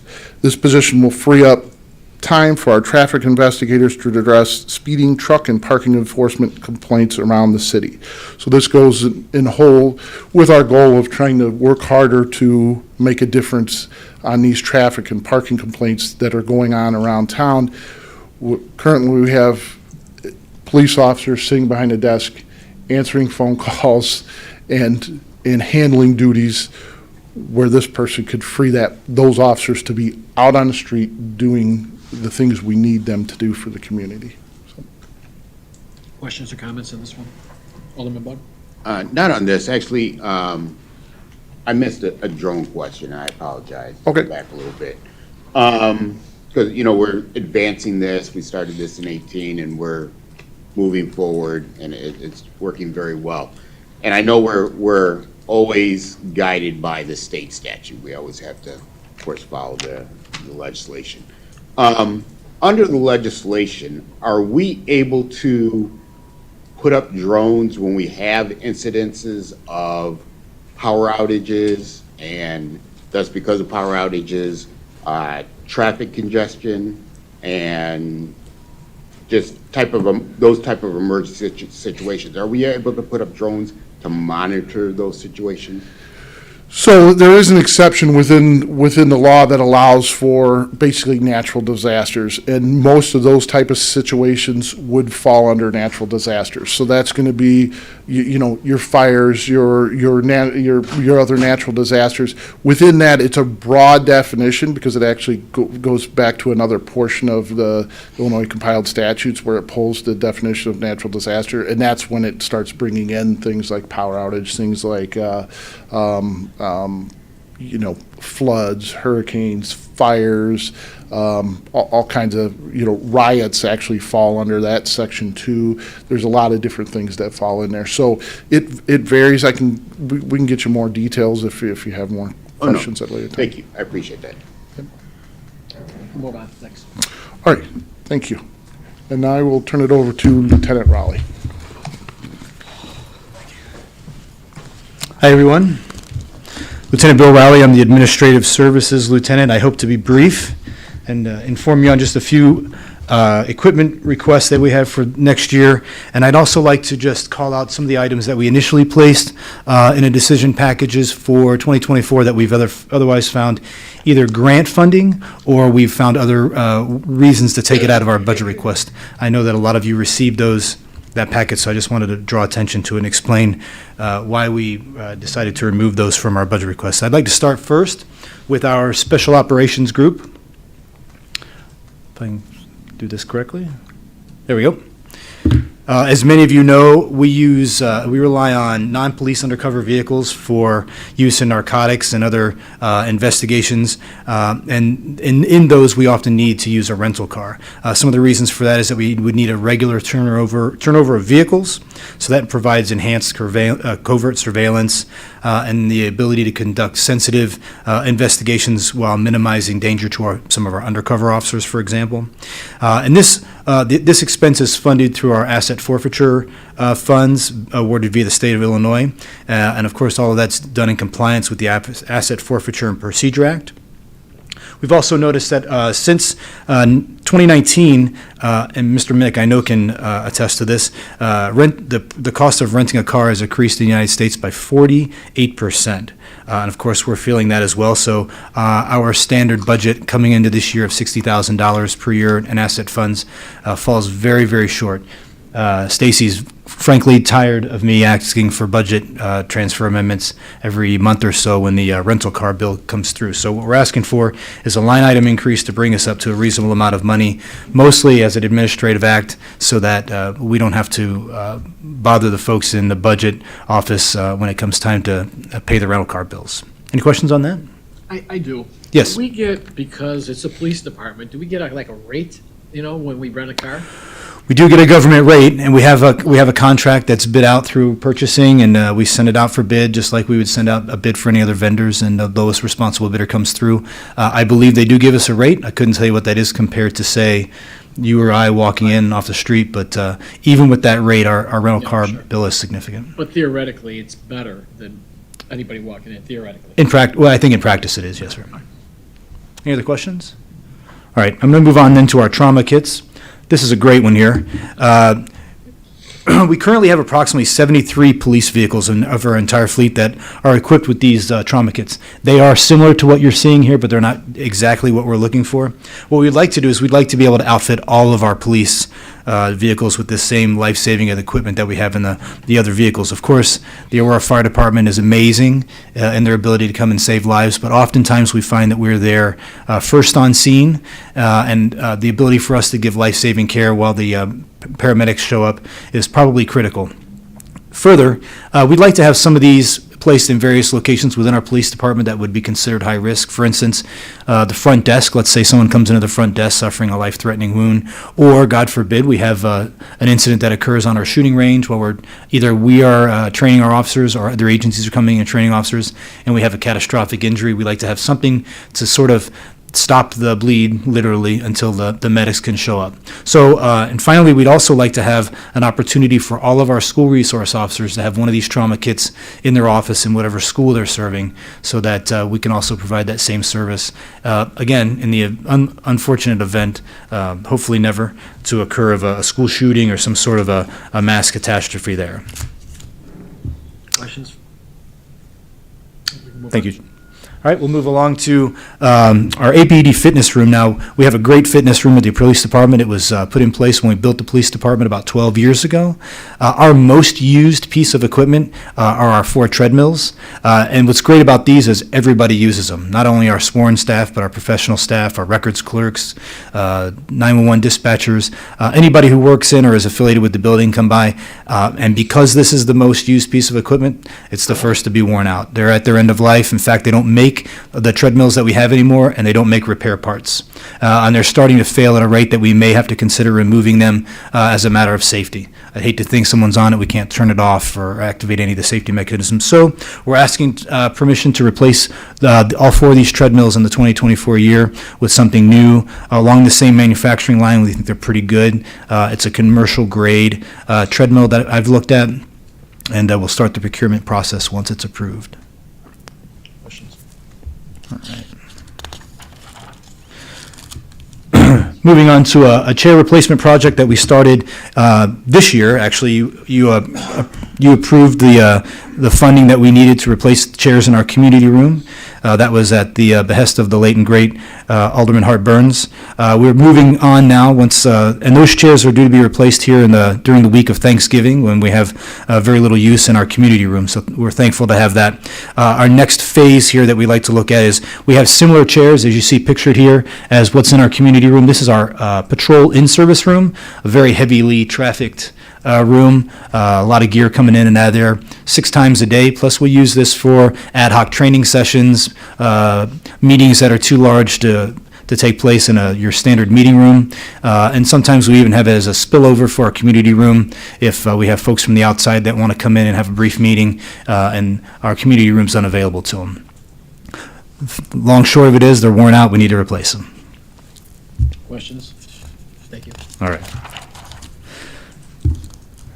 I'd like to just quickly draw your attention to some of the things that we no longer need in our budget that we've removed. We'd like to be responsible stewards of the money that you give us. The first one is our seasonal worker program. We did have a great program that we wanted to put together involving a member of our community who was a special needs person. We aligned with Alex Voigt, and she brought this young man over to us. And Jim Burschel and his budget carried that seasonal worker on his budget with the understanding that we would then seek to put it on our budget and carry it forward. Regrettably, some very serious safety concerns, the gentleman didn't work out. We don't have any immediate plans to continue this program. I think it would be irresponsible to carry it on our budget if we don't think we're going to use it. We do understand that if that comes up and we do need that, we could make a request at a mid-year or some other budget amendment. So we'd like to remove that from our budget request for '24. Mr. Alexander. If I can just say, we are actively looking, we used this program in the Parks Department about 5 years ago, and golf, so we're looking to reallocate the opportunity to a non-public safety department in the city. So look for some information on that. Thanks. So our next item here is software additions for our digital forensic investigator. Many of you might remember last year we brought in Jacob LeSure, who's our digital evidence investigator.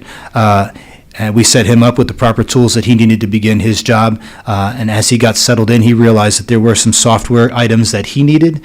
And initially, we placed them with you for a request for a budget for 2024. In the interim, we found grant funding that can take care of this. Just to call out quickly to it, it's Celebrite Guardian, Gray Key, and Chainalysis Reactor. These are items that help us investigate everything from child pornography to cryptocurrency crimes and other other crimes that have a digital fingerprint to them. However, we have found grant funding that'll take care of that. Question? Thank you. Yes. The Axon contract upgrades, many of you, this is a very recent thing for the Finance Committee in particular. We recently, with the help of a lot of folks in the city, were able to retool and combine our 3 Axon-related contracts into one contract with an extension out to 5 years. I know you have all heard a lot about this at the recent Finance Committee, so I won't belabor that point. But because we were unsure if we were going to have that done last year, we had it in our request for 2024, just in case we needed to move it into 24's decision package program. And of course, you approved that back on 8/24, and it went to full council on 9/12 of '23. So there's no need for us to ask for that for '24. Good. Okay. Same here with Fusus, which came in right after our Axon body camera request. We funded this through a mid-year budget amendment that you approved on 9/11 of '23 and passed by council on 9/26 of '23. As you might recall, that's a common operating picture which aggregates all of our video input and all the various inputs from throughout the city into one usable system. Okay. And finally, water rescue kits. Now, this was a great idea. We found that the Aurora police officers were jumping in the water and saving people at a startling rate. Thankfully, we were the first ones there, and thankfully, we had a chance to save a lot of good lives in the last couple of years. So we had the idea that we wanted to make sure that we outfitted each of our squad cars, just like those medical trauma kits, with water rescue kits. That's a common sense approach to policing. Turns out the Edward Byrne grant for this year, we were able to use those funds to pay for these water kits, so there was no need to ask for operational funds. Good. Great. Thank you. All right. Now moving back to things we are actually asking for, and I'll continue to be brief as I can. We have 2 requests for squad cars this year. Typically, we come to the Finance Committee asking that we have a vehicle replacement for our outdated and our overworked fleet. Usually that's around 16 police cars per year. We do have that continued request as a part of an ongoing maintenance. We've worked with Derek Winston and Jim Burchell and the folks over at Central Services and have identified, once again, 16 replacements is a good number for us to aim, notwithstanding any issues that might be going on in Detroit at the moment. We'd like to be able to plan for that as well. Also, I think as Deputy Chief Thomas and Chief Cross mentioned earlier, we have this ever-expanding cadre of services that we are giving our community, and we're grateful to be able to do that. We're glad to have a crisis intervention unit and a special events unit and expansion in some of our other areas. But with that, of course, comes the need for equipment. Hard bodies on the streets, great, but we need cars that we can send them out. So we've done an analysis along with Derek Winston as well and the members of the command staff, and realized that really an increase of 20 vehicles to our overall strength of our fleet would get us in a place where we would be able to adequately outfit our officers, our men and women, as they go out and serve. Now, as it stands currently, some of us I myself share a squad car with 3 other people, which is great because I don't get out much, but there are folks in investigations and other parts of the police department that are sort of hotboxing cars as they're trying to scrounge for things. In the event of an unfortunate event, it's quite the scene to try to see how we can go out and scramble for police cars. We think that this is going to give us the proper amount of support. We've also figured in ongoing maintenance and fuel costs with this, and so we're going to ask for 20 additional added to our fleet in addition to the 16.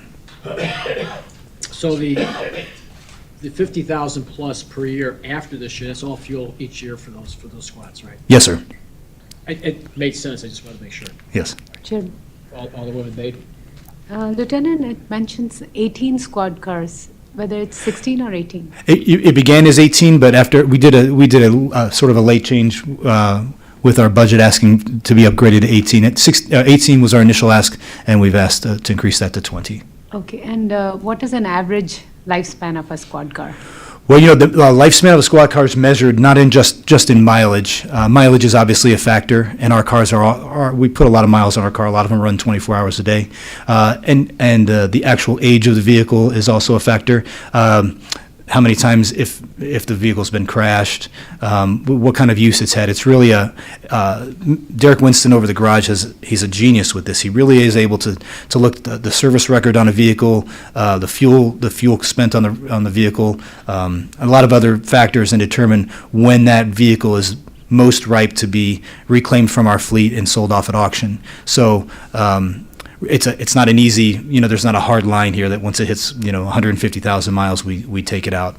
We also do a thing where we bring vehicles in and say the vehicles are first given to an area of the department that maybe doesn't use them as much, and we let that sort of filter through the system towards the end to another area that doesn't use as much.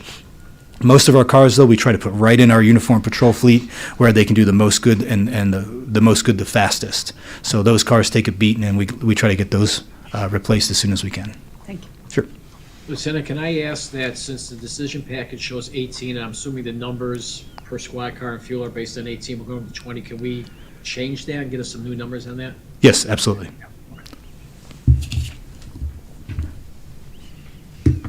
And we thank you for your time. Is there any other questions? Questions or comments? Thank you. Okay. Alderman Lash? I don't think it's any new piece to you, but I would definitely like to see us use most advanced carbon reduction system in a vehicle that's available on the market. Thank you. Sure, Alderman. And I know that we have, and we continue to look for something that aligns with that. We have to balance our desires for that, and I agree with you. In the meantime, we have to outfit our fleet with something, and until the advent of something that makes us happy on both levels, we just have to do the best with what we have. Thank you, Lieutenant. You got it.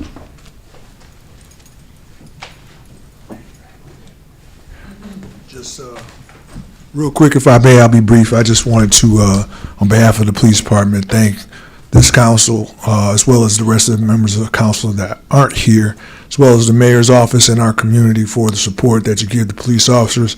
I'm a little bit biased, but, our police officers do a great job protecting and serving the city, and we couldn't do the job that we do without the support of all of you. So just want to say thank you. Well, Chief, thank you, because going to a number of meetings and listening to constituents, the vast majority, and I mean the vast majority of people in Aurora appreciate the work you guys do. They always talk to community police officers, they love them, they think they're doing a great job, you guys are doing a great job, so, I can't give you any more accolades. You guys are top-notch, as the statistics show. So thank you for what you do, thank you for your service, because that's not a job we're all cut out for, and you guys deserve to have the resources you do to keep us and you guys safe, so thank you very much for that. Much appreciated. Thank you. Thank you. Is there anything else to come? Thank you. Yeah, these guys are good. Is there anything else to come before the Finance Committee today? Hearing none, we have a motion to adjourn. I'm sorry? I just have clarification for the coordinator position. Yes. It was a typo. So the hourly rate should be $38.32. You take that times the 2,080 hours and you get the 79,000. Yes, you do. That's why we love math. Perfect. So thank you for that. So we have a motion to adjourn by Alderman Warman, second by Alderwoman Bade. All in favor, say aye. Aye. Opposed? And we are adjourned at 5 something. 5:28. Thank you.